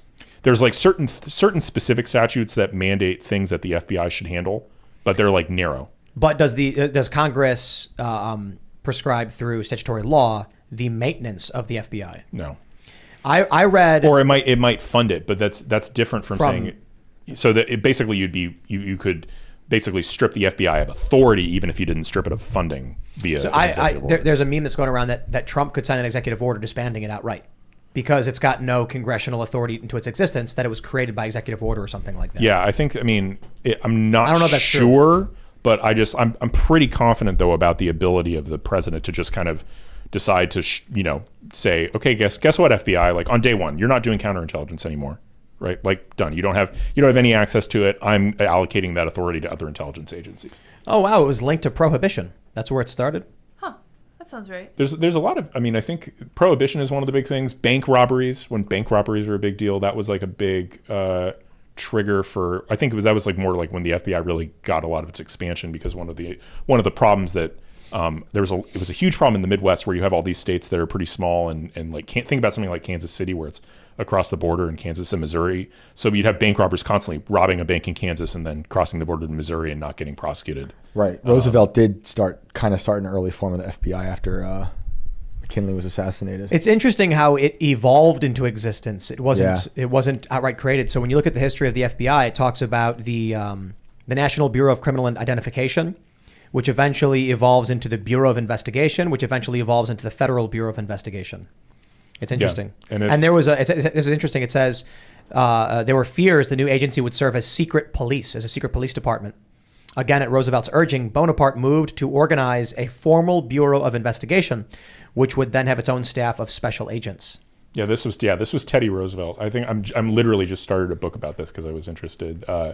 Teddy Roosevelt was annoyed with essentially, environmental issues, actually, oddly enough. Like, progressive. Yeah. Conservative. Pretty progressive. Yeah. Like he didn't like, some big corporate interests screwing up the environment in certain states and, getting away with it. Gave with us impunity. national parks. Yeah. This is crazy. It was created by the Attorney General. He just one day brought in people and said, report to the chief examiner as investigators. And then they gave a name to the group, the Bureau of Investigation. And then in 1935, they renamed it the Federal Bureau of Investigation. That's it. Yeah. In which case, the executive branch could just literally be like, you're gone. Yeah, or just reroute it. Like basically, there might be other laws or other statutes that are like funding the FBI or essentially the civil service rules that protect the people there. Okay, that's all fine, but you could just strip it of authority and tell them all to go play bridge. Yeah. Not go kidnap a governor. Yeah, right. Or all that, you can stop doing that. My animal brain, my lizard brain, has a hard time with the idea of it erasing the FBI because it's been with me my whole life. So I'm like, wouldn't that cause chaos if we don't have an FBI? Well, you need to replace certain of its functions for sure, right? Like you don't want to. This is not like get rid of having a sort of federal police force. There are things you need a federal police force for when it comes to enforcing federal law. Yes, okay, but one thing I joked about was you just create a new Federal Justice Bureau. Think about what the acronym is. FJB. Right. Agreed. Just for that reason, we do it. Right. A new Federal Justice Bureau Start a petition. Duplicates the functions of the FBI, but you just make all the current FBI officials like reapply for their jobs. Right. That would be, there's a lot of like clever things you could do given the fact that the institution doesn't have that much statutory protection. How amazing would it be if Donald Trump gets reelected and then immediately following his inauguration and swearing in, he does an address where he's like, my fellow Americans, you may remember a few years ago when the FBI came into my home. It was terrible, terrible. Everyone says it was one of the most terrible things. I am signing an executive order. There is no more FBI. It'd be hilarious. It would be not a good political move. I'd be stoked. Well, he's got only one term. He can't get reelected. He's not going to care. He's like, do something. I don't know. I understand the need for it, though. I do. I get it. But this has got to go. There needs to be like radical change. Oh my goodness! And it's just a corrupt. Right now, the institution itself is really corrupt. I forget what president started the CIA, but whichever one did, after JFK was assassinated, I believe that president wrote a letter, like an op-ed saying we got to disband the CIA because he was JFK. convinced. Scatter it into the wind. He was convinced like they had something to do with it. Harry Truman, 1947. It was Truman who said that. Yeah, Truman said it. He created it after JFK was assassinated. Then he wrote a letter saying we got to disband the CIA. And then the head of the CIA went and visited Truman and said, "You got to not say that." And he was like, "Nah, I'm saying." Wait, hold on. So like Truman created it, Yep. and then after JFK died, he wrote a letter saying, An op-ed or something saying like, "I think they got too much power. Wow. That's not what I intended." Yeah. "Crazy." Yeah. Interesting. I don't know about like. I think the CIA certainly does have its fingers in some bad stuff, like a lot of bad stuff actually. But domestically, it's like sounds like it's mostly the FBI. Yeah, the FBI. Yeah. Oh, the other unique thing you could do is, we are kind of unique among Western countries in that we have both the same institution handles both like federal policing and counterintelligence, and those are not necessarily like combined functions, right? One is like detecting spies and like thwarting foreign intelligence efforts, and the other is like just federal police work, right? Like investigating crimes and helping the DOJ prosecute. If Donald Trump is going to get rid of the FBI, he's got to preserve the X-Files and make sure that they're the one thing. Isn't the X-Files real though? Like it was an actual like the X-Files show Supposedly. was based off of like the filing they would do for things they couldn't explain. Not like any agents actually like aliens are among us, but they were like, hey, we don't know how this happened. This is crazy. Well, you know what I mean? if people out there have watched the latest episode of Tales from the Inverted World, they would have seen the letter I wrote to President Carter about me demanding transparency of when he was on the campaign trail, he promised to release all UFO documents because Carter saw a UFO in Georgia. And then he talked about it extensively on the campaign trail, promising this. And the second he got into office, like most politicians do, he backpedaled and didn't release anything because of national security, quote unquote. But I'm still trying to hit him up. Oh yeah, I want he'll that get stuff back to you. released. Yeah. I think they were drone programs. A lot of Yeah. what people were told were alien, or just whether Could or be. not they have fusion packs on board. I wonder. And that's what I tell him, actually. It could be extraterrestrials. It could be our military. It could be It is interdimensional it is beings. totally fictional, but I remember reading. Just want to clarify that. I remember reading something that it was like the idea of the show came from something that was really within the FBI. Yeah, Air Force. It was the Air Force? Yeah, I just said. Well, I just saw an article. Was there a real life version of the X Files? The answer is yes, and it was part of the Air Force. Alex Hollings. Let me see if I can find the exact. Who says it's thing about false? this. Wikipedia. Oh, that's, No, it says it's fictional. That's FBI. Yeah. But that's a thing. Like it says a fictional case deemed unsolvable by the FBI. I read somewhere that the show was inspired by something that like it's not literally the X-Files, but like somebody was reading about how the FBI couldn't solve something, and they're like, "Oh, we should do a show like that and call it something." Well, they have certainly done experiments like the remote viewing stuff where they'd sit the cops in a room or just The random FBI did. people. I believe it was FBI. Well, you know about the men who stare at goats. I haven't seen it, but yeah, I know about it. Well, like But what it's based on. right. Yeah, the Stargate program. Giving them, were they drugging them up? Remote to try viewing? to, yeah. What's yeah. the goats? So weird. Do they actually stare at goats? The men Weren't they trying to I don't explode know. them or something? Oh, I don't know about that. I think they were trying to use telekinesis to kill goats. I'm not sure. I read about this, but yeah, the U.S. people like, yo, bro, we were talking about some crazy stuff downstairs, like CIA masks, like these super high tech Mission Impossible kind of masks they have. Yep. The heart attack gun. Yep. Bro, the heart attack gun is real. Oh, yeah. Let me pull this up. Oh, it's hilarious. You can go, there was a great channel on YouTube. I think they nuked it. It was called Film Archives. And this person would upload great congressional hearings from the 50s, 60s, 70s, 80s up until now, actually. And there was one with the heart attack gun. They're kind of just passing around the heart attack gun. You're like, oh, so you shoot this at someone and give them a heart attack? Okay. the all right. CIA's heart attack gun. Yeah, all right. No doubt. No doubt. So if Look they at had this. that in the 60s or 70s, what? Frozen On Earth. shellfish toxin would enter the target's bloodstream and kill them in mere minutes. Mm. But I kind of wonder, like, couldn't you just put, like, Oh my God, anything? that's real. Yeah, That's real. Yeah, That's of from course. yeah, that's it. That's it. So the idea was back then, I guess it was hard to detect the toxin. So if someone was shot by the dart, they would die and they'd be like, I don't know what happened. Right. These days, I mean, there's so much stuff. I was reading about certain like vitamin mixtures that can cause cardiac arrest, heart attacks, and that when they did your blood test, they would just see like potassium and sodium and stuff and be like, I don't know. But like we've way advanced the craziness of this. I will say though, if a powerful intelligence agency wants to kill somebody, it's really easy. You get mugged. Yeah. Yeah. That's it. Yeah. It's an easy way of covering it up. You go walking down the street and someone steals your phone. Right, exactly. Yeah. That's just diabolical. Bro, Havana effect, Havana syndrome. Oh, the sound Oh, that is they it were sound? doing? Yeah. I wonder if they're microwave blasting people. Yeah. Yeah, well, I mean, that's not sound, but it was affecting them. It was sonar or something that they're Well, blasting into them. Well, we don't know if it's sonar. Yeah. What we know is that people reporting hearing like a buzzing noise Right. or a humming noise. Right. And then they would get photosensitivity. they'd become like amnesiac, like their memories would become, screwed up, and that's nightmarish, dude. So if you start hearing a weird buzzing, like, don't just be like, that's nothing. You should just leave the room, I guess, or what? I don't know. Look up. There's no escape. Yeah, no, what you do? If I used to think about this, I think I've talked about this on the show. So I'd have this fantasy, like, what if all of a sudden everyone on Earth wanted to kill me? Like, how long could I survive? In this room, probably about 7 seconds, because there's 4 of you guys. If I'm driving I down know, the road, I would take this crystal and nice and heavy. Like, the swords there. There's the katana, the there's Civil swords. War era musket. anywhere you are on Earth, you're doomed. That feels like an episode of Fortnite. If Yeah, you're this is an episode like an escape room, but we're trying to kill you. Try and drive. It's kind of people are fun. ramming you Yeah. off the road. Like, well, what is the best weapon to pick like, up inside the podcast? deep state. Probably the gun.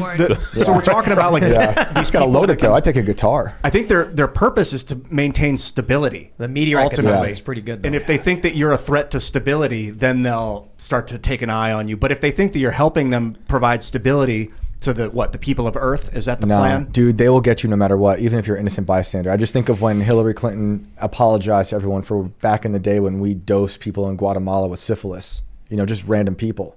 We'll just get you just because we want to know what happens when syphilis goes through the human body without being treated. Or the same thing we did to Tuskegee. What's this Guatemala syphilis thing? I haven't heard. It's like an extension of the Tuskegee syphilis experiment. I pulled up the sonic weapon Wikipedia, and they mentioned Havana syndrome. It caused hearing loss and other problems. They thought it was sonic attacks, but now more recent reports hypothesize microwave energy as the cause. Well, there's also like a whole bunch of stuff about this being fake, right? Havana syndrome was like it was a mental thing. Yeah, it was like a no, but I think there's something. The latest stuff that I read is there's way too many reports of it. That it's like with the same symptoms, right? That and it's like isolated to location, so there's something there. I think I equate it to the sound because a few years ago they were using those to get rid of riots. They blast that like wave at people. Yeah, LRADs. LRADs. Long range. Bro, the first time I ever encountered an LRAD, it was so freaky. So I've been at tons of these protests and riots where they've used these. What's an LRAD? Sorry. Long range acoustic device. Okay. So I think I'm in Anaheim. 3 blocks down the road, I can see a line of police. All of a sudden, I hear as if someone was standing right next to me, "You must disperse. This is an illegal protest or an illegal demonstration." And then I turned, I'm like, what the? And people were like, look, and you could see the LRAD on top of the vehicle. They also do this high pitch thing at you, and it hurts, but it's not. If they wanted to, they could make your ears bleed. Crazy stuff. But I'll tell you, some of the craziest stuff I've ever read. I don't know how true this is. That ultra low frequencies are one of the reasons they think people report haunted houses. So that when you get hit by ultra low frequencies, you can't interpret it as sound, but it hits your body in waves, which causes like a sensation of someone being around you. It causes like feelings of dread, heart rate increasing. So people, maybe when they think they're seeing a ghost, they it could be hit by ultra low frequencies of energy rushing through them. Crazy stuff like that. Yeah. Interesting. Oh yeah, I'm beginning to think that like ghosts, as much as I love the idea, is a me thing and not a ghost thing. It's like my interpretation. It's probably both. I could think that the human spirit is real, and like we have these magnetic fields, but also that the humans are experimenting by bombarding ourselves with radiation and low frequencies like HARP. HARP. I don't know if you guys studied much of high altitude. I talked to some people at HARP for Volume 1 of Inverted World. And they're like firing I them thought up they were into killing the space. birds. Might be happening on accident. I think they are. It's weird to think that ghosts are real and that we're interacting with ghosts. Yeah, I think I want to clarify. I do think there are ghosts also because I grew up with one. Very nonchalant. It was a good ghost, blue collar ghost. But also, I think a lot of people see. Yeah, what's wrong with white collar ghosts? Why do all the ghosts? I hate white collar ghosts. They're so mean. The crimes why do you they commit have are to terrible. be so resentful of the wealthier Because middle Why are management most ghosts? white anyway? When you have a blue collar ghost, like what happens is like you wake up in the middle of the night with your plumbing fixed. Yeah. When you get a white collar ghost, like they're just sitting there complaining about taxes and like, what's going on? They could do your taxes for you. Why are you so discriminatory, guys? No, I just didn't know them. I just didn't know They could them. provide you legal services. I was in the middle of the woods. Actually, There wasn't a lot of white collar would be a ghosts. by me. hilarious bit. Like a guy wakes up and he sees a ghost and he's like, "What are you doing?" And it's like, "Your taxes." And he's like, "Ah." Yeah, that's funny. Ebenezer, White-collar or who ghosts. was probably visited by blue collar, not so many. Oh, and he had a white collar ghost in Okay. Bro, in I know what Ebenezer. ghosts are. Yeah, You want to know what ghosts are? of course. Let's do this. So, do you know about M theory? Membrane theory? I know a little that bit the about universe is a multidimensional folding fabric that moves through it and it's all crazy like. Okay, I only half know what I'm talking about, so I probably mishmashed crazy physics ideas to create some weird theory about ghosts. That's science. Yeah. Think about it this way: if time is not linear, but if you expand out of like our perception of time being linear, but if you then zoom out above it and it's more of like this moving fabric. What if time is a cube? Perhaps. But Sorry. but imagine it this way. Let's shelf that. Because I was We're reading gonna like come back. membrane theory. So you've got 1827, all right? And there is some dude wearing 1827 clothes. And then somebody in 2016 walks into a building that was a historic building that was built in 1827. So the framing is all relatively similar. The floors are in the same places where the floors were, all that stuff. This person in 2016 walks into a room and then all of a sudden sees a semi-transparent figure standing before him wearing clothes from the 1820s, and for a brief moment looks at them and goes, "Ah!" And they go, "What the what?" They run away screaming, "I just saw a ghost." You know, it really happened. The fabric of time between that 100 or almost 200 year gap brushed against each other. And very briefly, that man in the 1820s clothes who saw the figure from the future screamed, seeing a ghost. They Right. both thought each other were ghosts. Right. Then that guy writes down, "This house is demonic, it is haunted." That story gets passed down and people are like, "Whoa, a haunted house." Then the person in the future goes there, and when the time intersects briefly, just for a flicker of a moment, they both see each other and create Right. the paradox. Two ghost separate legend. existences in two separate times folding into one another. at a Very certain briefly, place. though. Briefly, right. And so this is why old buildings tend to be haunted. And so like if the building was knocked down and a different building was built, the floors would be in different places. So the guy who's standing on the second floor would not appear to the same guy on the second floor because they've moved. Right. But if the building is the same building from the 1800s but remodeled and just reinforced over time, you would quite literally be standing in front of the person in the same physical space as time brushed Right. past itself. And this is like the ghost I grew up with, because I grew up in a house that was built in the 1700s. And I there it think is. a lot of people died around that time as well in that house. But the ghost that I investigated for Inverted World last year, I shared his room. You know, I think we just crossed paths because we were in like the same room, the same kitchen, and I think was just like he felt comfort living there with us because he lost his family and now here he was with us. Time cube. What is Yeah, this? I don't know. Will brought this I up. don't really. Oh, I just, sweet. No idea. this is like I didn't completely make this up because I remember when I did college debate, people would argue this is like a response to anything on the affirmative when they had no idea whether they instead the affirmative would get up and argue for some policy change, and they'd be like, and the negative would get up and be like, time is a cube. We concede. This is a guy who said that all modern sciences are participating in a worldwide conspiracy to teach lies. By omitting Hey, his I'm into theory's this. alleged truth that each day actually consists of 4 days occurring simultaneously. Ooh, meta. I like it. What does Oh, that Theon. even mean? I don't think anyone knows. Time is a cube. when people will give you their theories, you got to keep in mind that just because one theory is right doesn't mean another theory isn't also right. Because like I think a lot of these different scientific theories, they're arguing about which one's the right one. A lot of them are just explaining the system from different perspectives. So a lot of them are correct. Like string theory is probably real. Nassim Harriman's Schwarzschild proton papers seems to be partly. real as well. Yeah. But they're different levels, different distances from the truth, so they look different coming into it. I think science is all wrong, and it always has been. Oh, And what I mean by that is we think we know so much and we constantly prove ourselves wrong. So there's obviously a ton of stuff we clearly know, like we've been able to make glass bottles, mass produce DVDs, build computers. We clearly understand very, powerful science.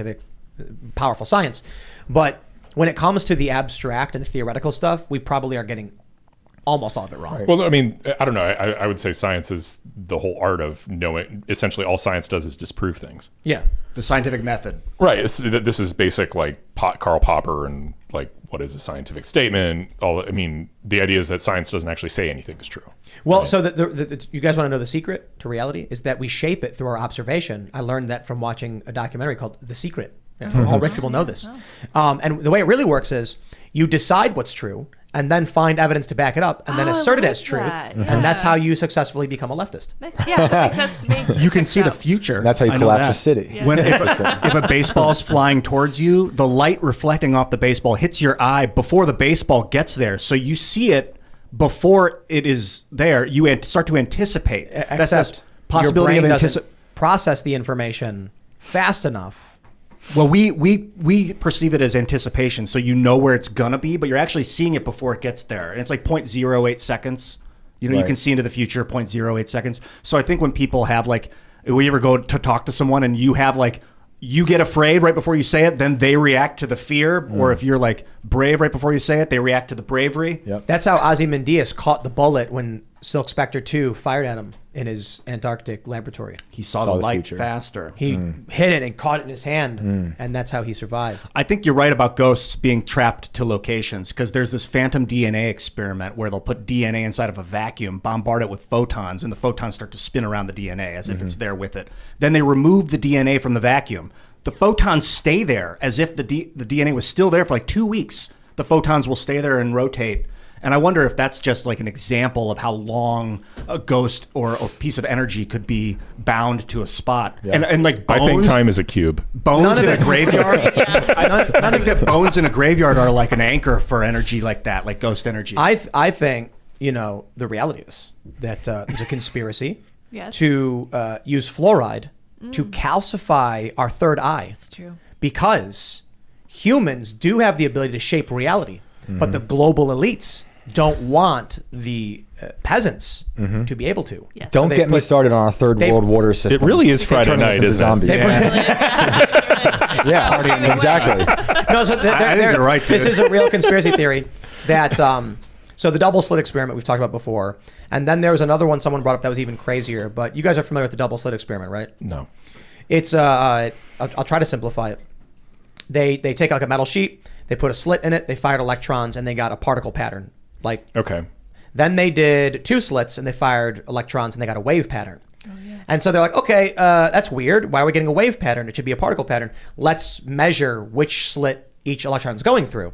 When they did, they got a particle pattern again. So what the hippies said was, whoa, like by looking at it, like all of a sudden it changed. And what physicists said was, our measurement procedure interfered with the process and we don't know why, Yeah. which is the smarter reasoning. But so these people believe that human observation has the ability to shape reality. So you'll hear New Age people talk about manifesting things, like my friend Robbie, who was like, So they're trans. they're what? Manifesting? Human observation has the power to shape reality. Sure. But no, but They're they mean it more literally than that. So I'm trying to park my car in LA at my friend Robbie's house. Shout out Robbie. Yeah, Robbie, what's going on, Robbie's dude? cool dude. And I was like, yo, Rob, he was like, where are you at? I'm like, trying to find a parking space. He goes, oh, bro, manifest it. Yeah, what are you waiting And I was for? like, what? And he's like, bro, manifest a parking spot. I was like, dude, I can't manifest a parking spot. He's like, not that attitude. Can. So people believe that if you will it, it will happen. And that the reason why we've lost that ability is because the global elite started putting fluoride in the water so that it would calcify our pineal glands, which are our third eye that grant us the ability. It's a beautifully absurd idea. I experimented but buying it's into it. fun, right? From like 2006 and 7, I made YouTube videos about manifestation. I was one of these hippie freaks Tim's talking about. And I'd be You're like, not now. no, way less. Right. now. I was. So I was like, Past tense. I'm gonna manifest a glass of water, and I'd be sitting there thinking like, water is in front of me. I'll fix that later. Water is in front of me. There's water, and I just like visualize and relax and like empty my mind. What would happen is someone would come in and they'd be like, "Hey, you want a glass of water?" And I'd go, "Yeah." And I realized I'm not making things apparate out of nowhere. I'm affecting the human consciousness with my thoughts. Or sometimes people Sometimes are it's nice. coincidence, you could call it, but I don't True. think there are coincidences in reality anymore. You know, I do have to be honest though. I've slowly stopped believing in some coincidences just because the reality that we're in has become so absurd. It doesn't feel like probability makes sense. It's Post-reality. No, just like everything that's happened with Trump and the way he behaves and the things that are happening. It's like, how is this probabilistic? It should be so exceedingly rare, but so many strange things are happening at once that it seems like we've won the lottery 10 times in a few years. Like Brian Stelter and Liz Cheney going out in the same week is like, come on, that's like winning the lottery twice in 2 days. but it really is, you know, like, and then people are saying it comes in threes. Now, why is that it comes in threes? We used to say that about deaths at the hospital. And people are Yeah. saying that Sam Harris was the third. Sam Harris canceled himself with this insane statement. And it's Yeah. like, that's actually a good point. Liz Cheney loses, Brian Stelter gets fired, and Sam Harris implodes on a show into insane virality. And then I'm thinking of all the technology we have right now. This is like winning the lottery, having access to electricity and TV and video. Oh, yeah. So like that's not a coincidence. This is not a coincidence that these things are happening. This is intentional. We're creating. I just wonder if sometimes the world I think is always absurd. Humans are always absurd and beautiful. And maybe now we're seeing all the coincidences because of all the information that we have access to. You know, maybe the weird things were always happening at the same time. There is obviously like serious observation bias and like things coming. I mean, yeah. But that said, yeah, you're right. We live in an awesome world. We're so lucky to have what we have, and it's also creating things that we wouldn't have ever anticipated. Yeah. I'll let you guys in on a secret, though. That documentary, The Secret, have you ever seen it? No, I've heard about it. I know you this gotta watch it. idea. You gotta watch it. It's from like the early 2000s or something like that. 2007-ish. 2007, late 2000s. And the secret is that all like powerful people throughout history believed in the concept of like manifestation. Is that what it is? Something More or like that? less, yeah. It's like attracts like kind of idea. So I will tell you this: of the very successful and well-off people I know, the majority of them really do believe they have magic powers. And you think I'm exaggerating? Like, bro, crazy. I've sat down with famous actors and actresses and celebrities, and they casually talk about their magic. And then you look at these people and their wealth and success, and I'm like, my view is perhaps because you've had an easy life of wealth and success, you assume you must have magic, and it's actually malignant narcissism. But these people actually believe, no, the reality is that they believe in their magic, and that's granted them easy access and an easy life. And you know, what I can accept about some of that is like, yeah, it really doesn't make sense how you got to this position. It's not like you worked really hard and earned it. It's like you went to the right place at the right time and then got chosen, and all of a sudden you're successful and rich. It's like, well, the reality is you were a driven person who sought out opportunity, and you had the talent and drive, and passing that off as magic is just, you're kind of insulting yourself. I mean, it's also a fake humility, right? Like Right, you're saying, right. You're saying you didn't actually, I just got lucky. I just happen to have these powers. But they're not saying they're lucky. They're saying they will it into existence. Like that they choose what happens and it happens for them. They choose to make money and then they get money and things like that. It's like they have force powers, or they I think wonder they do. if they think we all have access to that power. If they're just using it better. Well, that's Some- the pineal a lot of them gland. do say stuff like that. Like Yeah. the calcification of the pineal gland, like the loss of access to the DMT. Sometimes people Yeah. will say gives you less access to your magic. Yeah. I think it's simple. I think that idea of like a vision board, they say like put your goals on a board in your room and then every day you look at it. And I'm like, the saying out of sight, out of mind. Well, there's an inverse of that. If you're focused on it every day, it's not magic. It's just you're directing Staying yourself. focused. And you're staying focused. It's Yeah. that simple. Well, I'll try to tell a story quickly, but it was Christmas Eve many years ago. I was going down to Times Square to see my wife, and I was on the train reading a book. An old lady sat next to me. She wanted to see what book I was reading. She was interested in it. It was a Saul Bellow book. And I had no idea who she was. I had just graduated from my writing program. I had no life. I had no money, nothing. She's talking to me. It was great. We leave. She says goodbye, and she whispers in my ear, "I'm Kurt Vonnegut's widow." And I love Kurt Vonnegut. And the only thing on my wall at the time was a quote from Kurt Vonnegut. I had that taped on my wall for a year. And I had just graduated the writing program with that, looking at that every day.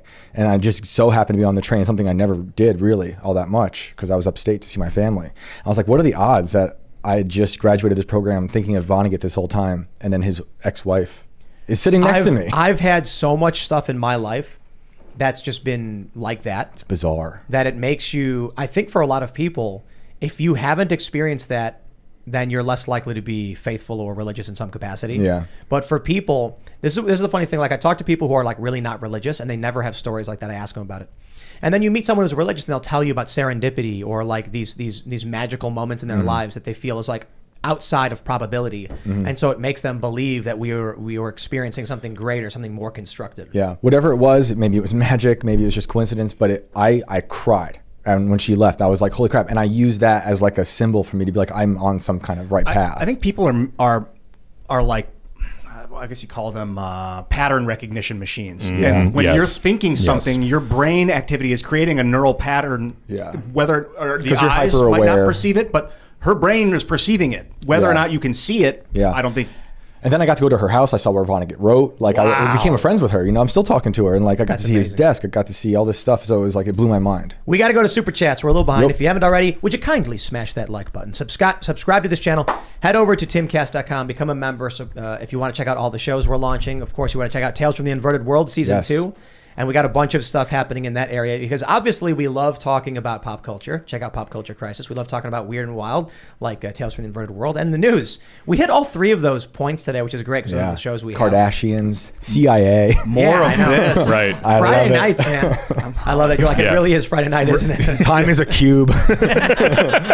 Undulating cube. Here we go. Tiberius says, God, we are living in the future. Ian, have you seen the nuclear diamond batteries or the handheld coil gun? God, are we in the future? It's amazing. I haven't seen the handheld coil gun, but hell yes, I've seen the nuclear batteries. The nuclear diamond batteries? Yeah. What is that? I think that there's a bit of leftover nuclear waste that they put inside of diamond, and then it produces, how does it produce charge? Is it a neutron pulse that it's sending out? Wow. Sending out some sort of pulse through the diamond and then the diamond is vibrating and then capturing the energy, I believe, creates a really low power electrical charge for like 10,000 years. And it's nuclear waste that you use to make the batteries. Oh, I've heard of that. I think we talked about it before. Yeah, we could. It's a couple years ago. It was a breakthrough. All right. Augusto Mimoshe says, Shane, a good friend of mine and I want to do an on-site investigation into the mythical Dulce, New Mexico alien base. You in? That sounds like fun. Yeah. What is that? Dangerous. You know I don't know anything about it, but I'm in.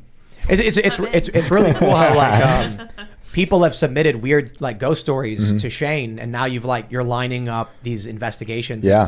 It's I love the ghost hunter stuff, but I don't like how fake it is. I want real ghost hunting. Yeah, that's what I say. Like when I was in this town for Volume 2 of Inverted World, it's kind of known for ghosts, so they know a lot of the ghost hunter types, and they show up with like the machines, and that's not what I do at all. I like the stories and hearing the experiences, but I'm not going to try to prove something because I think it's ridiculous. You'd need to get there are machines that can find really low like sensitivity thing, but you need to somehow dampen the outer layer around you like with a Faraday mechanism to not have interference. All right, to see Tim, I need a Faraday mechanism. Yeah. I think I got Jeremy West. I think the Can we alien get that? scientists can build what we need. Yeah, I'm going to hit up Elon. All right. All right. Omega Rasetsu says, Tim is wrong. It's all about looks for both men and women. Dude gets friend zoned because he is not attractive to women. 80% goes for top 20% of men. That's totally not true. Well, that's true of dating apps. Sure. When it's superficial. But this story I'm telling you about this guy, bro, I know short little weaselly dudes who got all the ladies because they're powerful men. Because they figured out how to succeed, how to dominate conversations, Right. how Confidence. all of that stuff. Yeah. A very like traditionally like aesthetically attractive man will become extraordinarily unattractive to a woman if he behaves like a coward. Well, so Right. there's I think this was The Science of Sex, this thing they did on HBO a long time ago. They had women rate a bunch of men on a scale of 1 to 10, and then they took the pictures and they showed them to women on the street and said, how would you rate this man? And sure enough, the average score the man got was around the same score the woman on the street would give him. So this guy in like a flannel shirt with like chiseled and a beard and he looks tall, they're like, oh, he's a 9. They then took these things and added biographical information. And that same guy who was a 9, they wrote that he was a theater manager who made $35,000 a year, and the woman rated him a 7. They took the guy who was rated a 4, and they said he was a computer software engineer who made $600,000 a year, and they rated him a 7. So, like, that stuff matters to women for obvious reasons. Yeah, they want genetic superiority for their children, and if they think that you can get them money and safety with your personality, you're going to be much more attractive. It's success. It's like, this is safe and important. The success of the man is status is more attractive. For guys, it's like, can she reproduce? Yeah. No, I mean, it's like the idea that it's just looks for men is, I mean, completely false. It's not true at all. It's bimodal. For guys, it's not all looks, but it's mostly looks. And for women, it's not mostly looks, but looks do matter. Yeah, looks matter. I mean, looks matter. Like, and also Looks can get you in the door. Looks definitely matter, but it's also like, can we have a family? Like healthy. Right? Can we raise kids in this really absurd world? Like, are you competent? Are you socially? Are you basically competent? Like, if you're a complete slob, then you're not. Yeah. So, I was such a loser nerd in high school, and as soon as I got to college, I started acting. And as soon as I got a good role and like did a good job on stage, I got the hottest girlfriend. I gotta give a slow clap to Courtesy on this one. He super chats, if Uncle Ben had a gun, as per the Second Amendment, he probably would be alive. But they lived in New York, and Ben probably couldn't carry a gun legally, and now Peter lives with guilt. Well, Bravo! Friday Night Truth right there. That hit the nail on the head. That Friday actually Night is Revolutions. correct. I would love to see Spider-Man be like, I fail to see where that's my problem. And then he walks outside and hears a gunshot and he goes, Uncle Ben. And Uncle Ben's like, I got him, son. We're good. They're great. End of story. That would be Love legit. that, Yeah. The armed criminal pulls out a gun to try and steal his car, and Ben just is like, nope. It's like, it's my right to defend myself. There you go. And then Spider-Man's like, wow. But then Ben says the same thing. Son, with great power comes great responsibility. That'd be If I awesome. had let that man go who was armed and trying to kill people, who knows? He could have killed somebody's Right. uncle. Right. And then Spider-Man just becomes a Second Amendment advocate. All the time. Yeah, I Yep. love it. Bruce He's Wayne's like- parents could have done it too. That's his Yeah. hero's Yeah, journey. yeah. Exactly. You know what we need to do? We need to do skits of like superhero origin stories, but their parents had guns. Because like how Yes. many origin stories like the kid got orphaned? It's Yeah, like it's like a Disney movie. All of them. Uncle Ben pulls a gun. John, what was Bruce Wayne's dad's name? Thomas Wayne. Thomas I Wayne. was gonna say yeah. John Wayne. Yeah. Thomas Wayne. He's like, I like that. It's a scene where the guy's like, "Give me your money." He goes, "Be cool. I'll grabbing my wallet." Bang! Superman. Right. And he goes, "And that son is why you carry it." Right, and then the end of the story is Bruce Wayne just becomes a normal big law litigator. Right, like just a normal rich kid turned big law litigator. gosh. The end. Dude, that would be so. Awesome. I need to like commission somebody to actually like make these shorts. That'd be hilarious. Just because of the lawyer. Yeah, actually, we could look at tons of origin stories and just like correct them with like sane policies so they don't happen. Yeah. Right, yeah, like the whole traumatic event doesn't happen, and then they ended up living some normal, boring life. Like the Joker's Happy. the Joker story is actually like really simple too. He gets good health care from a good doctor with like a proper health system, and then he's just lives a normal life. Yes. Right, Has like 3 kids. becomes a stand-up comic. What other tragic origin stories can we fix? Superman, the dad could get like a bazooka and blow up the asteroid. I don't know. Maybe they could use some giant space No. weapon that they've been building to blow up the asteroid and save the planet. The So Superman never has to Krypton leave. was destroyed because Was it an asteroid? Well, depending on which iteration of it, it was that they were like overdeveloping and had destroyed the planet's core or something like that. So that could be like environmentalism, I guess, but it's not as funny as Thomas Wayne Yeah, pulling humans. a gun. Yeah. The real Or human Uncle story. Ben being armed. That was great, dude. Curtis, bravo. Uncle Ben just Yes. shooting the guy before he shoots him. He's like, remember, son, this is why we carry. Spider-Man then, instead of making web shooters, he just brings guns with him. Yeah. It's a Western now. Yeah. Yes. I'm into that. Perfect. All right. Fabian Alvarez says, Tim, did you guys see the huge drug bust in Florida? Drugs flying from LAX in bags unhidden in domestic flights to Florida. What? Well, I'm confident Ron DeSantis is going to clean up those streets, man. We need to go full Singapore. I'm getting more and more like hardcore. I used to be like so anti-war on drugs, and now I'm going to the opposite position, which is but like not Singapore. I'm not, Not weed. Singapore Well, kills. Yeah, it But, depends like, on the drugs. I mean, one of the points they made it, I had never actually heard this articulated very well. Like, think about like a fentanyl dealer and like how many deaths they cause as a result of their dealing. Like way more than a single murder. Yeah. Is that a violent act? Because if you sell someone a drug that kills them, are you then killing them? I mean, I kind of think you are. Yeah, I think yeah. you're morally culpable, right? Like you're selling someone an addictive substance that will like eventually kills some very large percentage of them, right? Like I would say that you're morally culpable.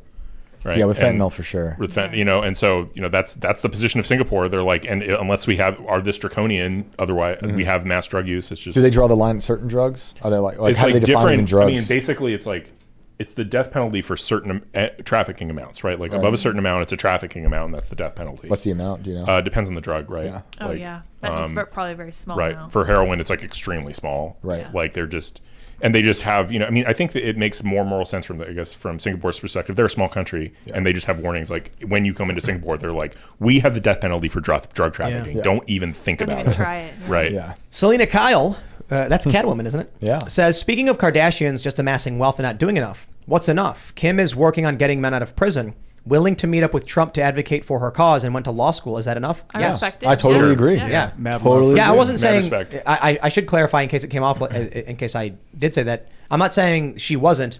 I'm talking about there are a lot of people who just amass wealth and don't do anything, but that is respectable. She worked on criminal justice reform.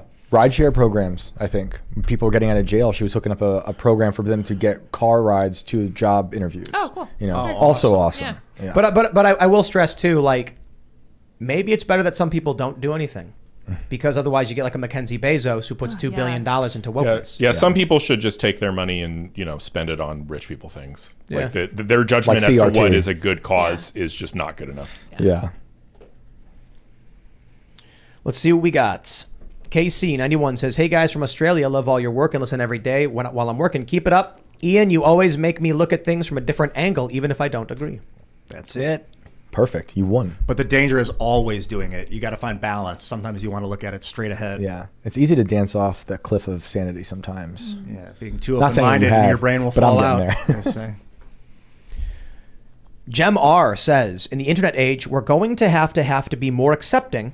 We're going to have to be more accepting of politicians being real, whether that's a 36-year-old partying or someone having crap opinions on Twitter at 16. I get that though, but when that Finnish prime minister was like booty dancing and stuff, apparently like the guy kissing her in the dance isn't her husband. Yeah. Like there's a lot going on there. Cringe. And the other thing is we do have to expect people to be more real, but you'll never see a video of me doing that. Well, Like- never say never. Everyone No, just never. said, oh, shucks. I mean, like Taking off the beanie and getting I all do- sweaty. Come on. I do goofy stuff, and we'll probably film stuff with Cass Castle. But my point is that when you're looking for a leader, there are people right now who might goof off a little bit in that way, but world leaders tend to be very steadfast and serious, or at least that's what we expect. I was talking about this in a segment earlier. Everyone's partying in the city with the city lights going off, and the soldiers at the city walls are standing steadfast to make sure everyone's safe. And that's the person you want leading your country, to make sure you're safe as you're dancing. Not to have the leader go off and go dancing when Russia's knocking on your door with nuclear weapons. Yeah, your military commander should not be getting drunk with the troops. Yeah, I actually think about that. Like, think about if you were just a random soldier in the Finnish military, what you'd think of seeing the leader, the head of the government, acting this way. Yeah. Like, especially with like, you just joined NATO. Like, you're Russia's threatening a nuclear deployment Like, there's on a- your border. like, there's a lack of seriousness there Yeah. that I would be annoyed by. Like, as she a- the head of- if I were serving. Is she the head of their military? I don't know if they have the same sort of commander in chief structure, but I assume. I mean, she's the head of government. I assume the government Yeah. would declare war, like if they ever went to war. The government is responsible for setting the rules of the draft and the rules of their service. Like, 36-year-old. Roberto Lara says, so what Tim is saying is the billionaires are building doomsday bunkers and becoming dual citizens to, dare I say, evading the tax the rich phrase. Bro, it is crazy how the rich get away with not paying taxes. yeah, they don't need to go to New Zealand and Right. set up a thing to not pay taxes. They just don't pay taxes. But it's like I really do feel like there's no real way to solve the issue of like getting people who have massive amounts of wealth to pay taxes. And I'm not talking about wealth tax garbage that makes no sense. There's an issue of just how, when you have a ton of money, how you can structure it to where you don't pay money on the income generated, be it capital gains or otherwise. Right, like the Panama Papers, for instance, like we know it. I'm not a fan of taxes though, so I'm not entirely sure like if the solution is just give the money to the government. I'm not opposed to a taxation system if the government wasn't overtly corrupt. So, I'm not going to pretend to have the answers. I'm just going to sit on the fence. How about that? It'd be cool if the government was like, here's what we need, and then we paid for that with the taxes, as opposed to them being like, this is how much money we need. Then they don't even tell you what it's for. Yeah. Where's it going? Justify it. Yeah. It's like all the taxes I was paying in New York. I don't know where they went. The infrastructure was terrible. Crazy taxes too. Terrible. Crazy Savior says Lex Friedman had an intriguing conversation with Donald Hoffman about the nature of reality, consciousness, and the future of science and physics. Truly mind-bending stuff. That's what we got to get going with the Inverted World podcast. Yeah. Originally, it was just a podcast. Yeah. Or it was actually like articles in a podcast. But now that we've like kind of changed it, we are like, we need a more podcast element of conversations about this stuff instead of the storytelling stuff. We did do a great series of members-only interviews, and Ian was my first guest, and it was amazing. We should do that again. Yeah. That was really good. Well, once Tim locks me in the haunted house again, You're free to go get locked in whenever you want, bro. I've seen it. we're going to do it soon, so you'll be back. Excellent. And yeah, Donald Hoffman's pretty cool. He's got some pretty freaky ideas about reality and observation. So I haven't seen that. One though. cool thing too is that we have the music video for our song "Only Ever Wanted," which is like 90% done. The ad for it is up in Times Square. Shane is the star, along with his wife Nancy, and she's the star of the song Art itself. Yeah, that's wild. So we locked him in a haunted house and then filmed him fighting it with his wife. Yeah, he's like, he made me fight my wife. It's like the Joker scene. He broke a pool stick. I wasn't there. Even there. I told my henchman, make him fight his wife, and then Shane suffer. They make her cry. Yeah, well, you'll see. I want that. The video looks awesome though, and the song is really cool. Worth it. Yeah, totally worth it. We're still fighting now. It's we couldn't even figure out the genre. It's like a weird pop and also rock, but it's like two different songs almost. It's like the same song, but we've had a tremendous response for it, so I'm excited. We'll see what happens. It's like very emotional, kind of pop song, I guess. I don't know. I hate even using genres. I hate thinking of them. I know it's like the easy route, but for me, that song is just catchy. It's been stuck in my head a lot. So that's how I know it's a good thing. We should show. Well, we'll wait. Once it launches, we'll show it on the show. Yeah, because the way we want to have an impact on the culture, so we were hoping that it charts and does all that normal stuff. Like John Rich's Progress hit #1 on iTunes for like 8 days or whatever. He was Billboard, awesome. I think Billboard Top 65, which is huge, in the Hot 100. I think it was Hot 100 65. That's massive. Yeah, that's great. So we're hoping that we can start building culture, and then. What I see with the Daily Wire when they do this stuff, they just hired a Disney executive. And a lot of people were like, you better explain why you're doing this. And I'm like, bro, this is amazing. They work for them now. Brilliant. Like the executives of Disney are going to work for conservative guys. Like that's called winning. Yeah. Like you're absorbing all of that. I think it's fantastic. It's like Operation Paperclip when the all the Nazi scientists. Well, job, it did benefit awesome. the U.S. Yeah. Use those rockets to get to the moon, if it's even there. All right. Mike Gibson says Art Bell on his show did an experiment where he had all his listeners focus on different things, and every time what they were focusing on happened. Oh, cool. No. That's Coast to Coast, bro. That is Coast to Coast. Yeah, I don't know about that episode, but that's cool. But what happened? Like, how do you do that? I don't know. Can I we wonder do what that year somehow? That was. Yeah. Can I'm y'all gonna start that? What should we have people focus on? Like world peace? Yeah. Yeah, world peace. There you go. Getting Trump elected? Yeah. Which is world peace. Well, we hope it is. Certainly not if you like Biden. I want to do a group meditation. We tried this in 2007, but the infrastructure wasn't there. But to do a live video stream where we all got on and we all meditated together with our video cameras up. And it was we tried to do it on stickem.com, but couldn't handle more than 20 people at a time. But we had like hundreds and hundreds, maybe even, I don't know how many. But we could do that again. Let's do it. The infrastructure is getting to the point where we could have like 10,000 people in a video chat. Yes. Getting there. We'll turn off we have HARP. tons. Turn off HARP. Yeah. Or turn on HARP. Or turn it, yeah. Oh, interesting. All right, Soleil Cucumber Lime says, I used to be homeless. I was taught the magic. It's definitely real. You see what you look for. The secret is that it's always been there. Awesome. Congrats on that. Cool. We should get everybody to focus on something. I don't know. YouTube apologizing to Steven Crowder. Yeah. Everybody just imagine in your mind YouTube removing the strike from Crowder's channel and Yes. apologizing, admitting they were wrong. 50 lashes to themselves. Reversing their policies on censorship. I mean, that Imagine the FBI being disbanded. all right. Okay. The thing about Crowder that's crazy is it was Carrie Lake that made comments about the election.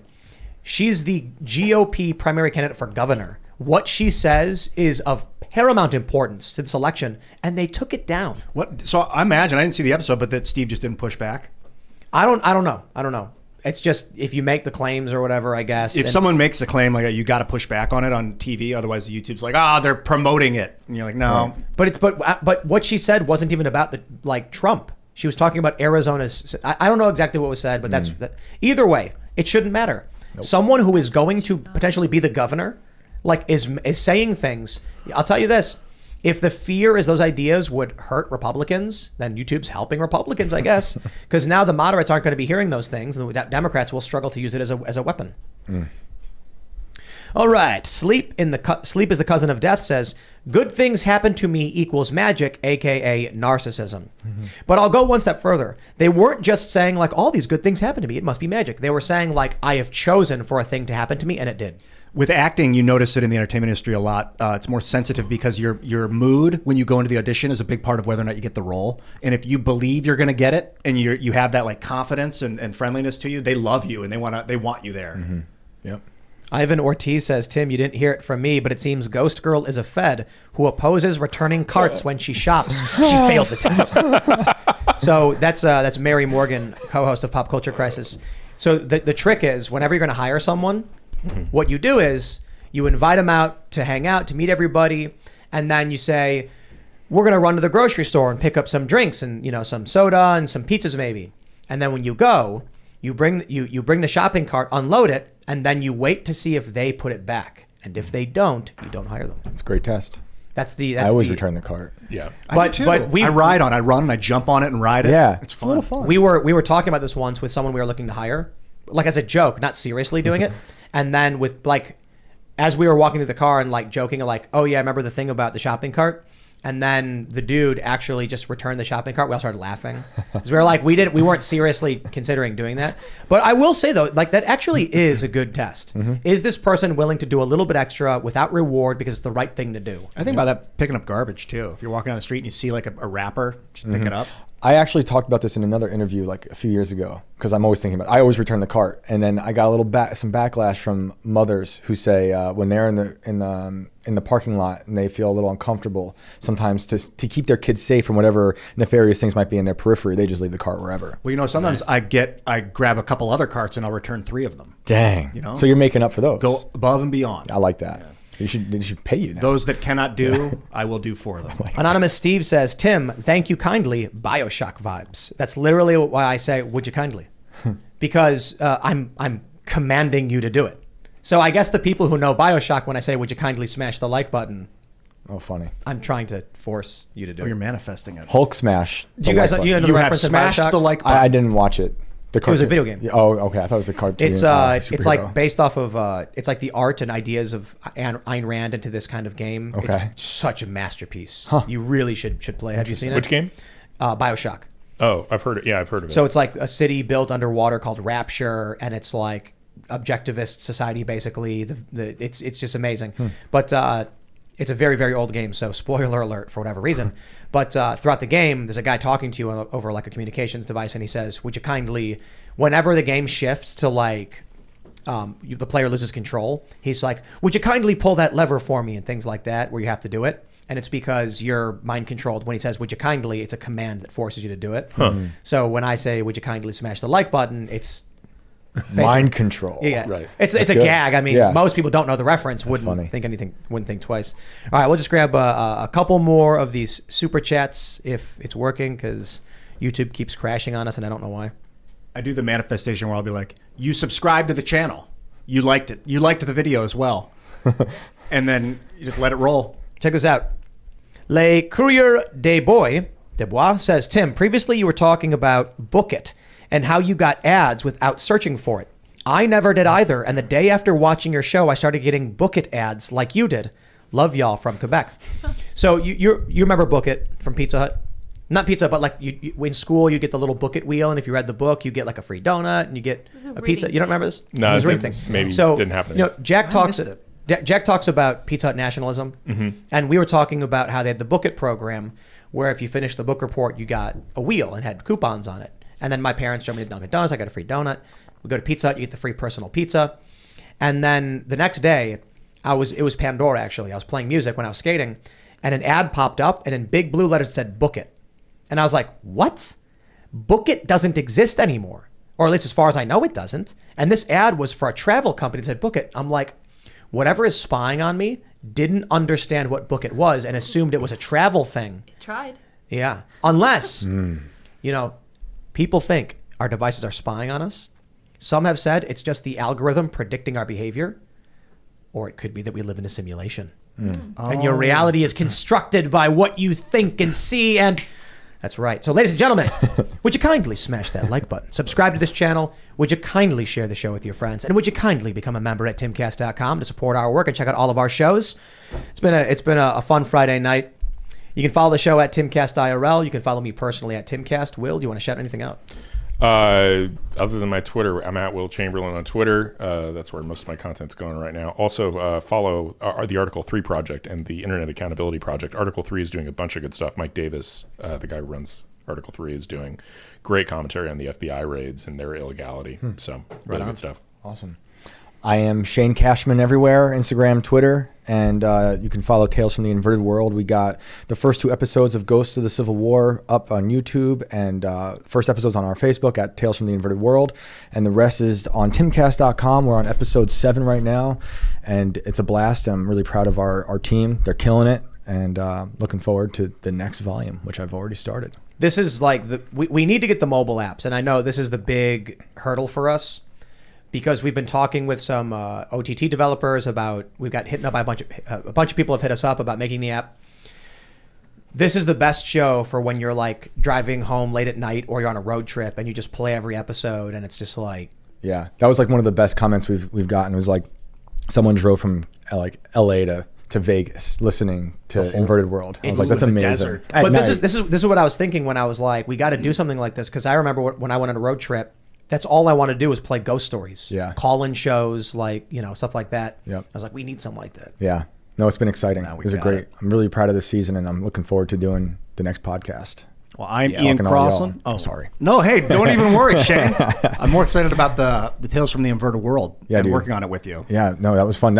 Please check out that interview. It's on Timcast. It was a lot of fun. Ladies and gentlemen, you are liking this video, you're smashing the bell button, and you are subscribed to Timcast IRL. You are having a great night, and good things are coming to you. Bye. Beautiful. And if with that positive affirmation, I will sign off as well. You guys can follow me on Twitter and minds.com at SourPetulets. If you guys want to hear more of my inane ramblings, I do short little Instagram lives every week, every day, pretty much, at about 5:15 p.m. at Real Sour Petulets on Instagram, and also at sourpetulets.me. Tomorrow you will wake up. You will instantly think good thoughts and feel happy. You will pull up your phone and go to chickencitylive.com. And then you will laugh and smile as you watch the silliness of chickens in your early morning day, and the rest of your weekend from there will be beautiful, fun, and exciting. Thanks for hanging out, everybody, and we'll see you all next time. Bye, guys.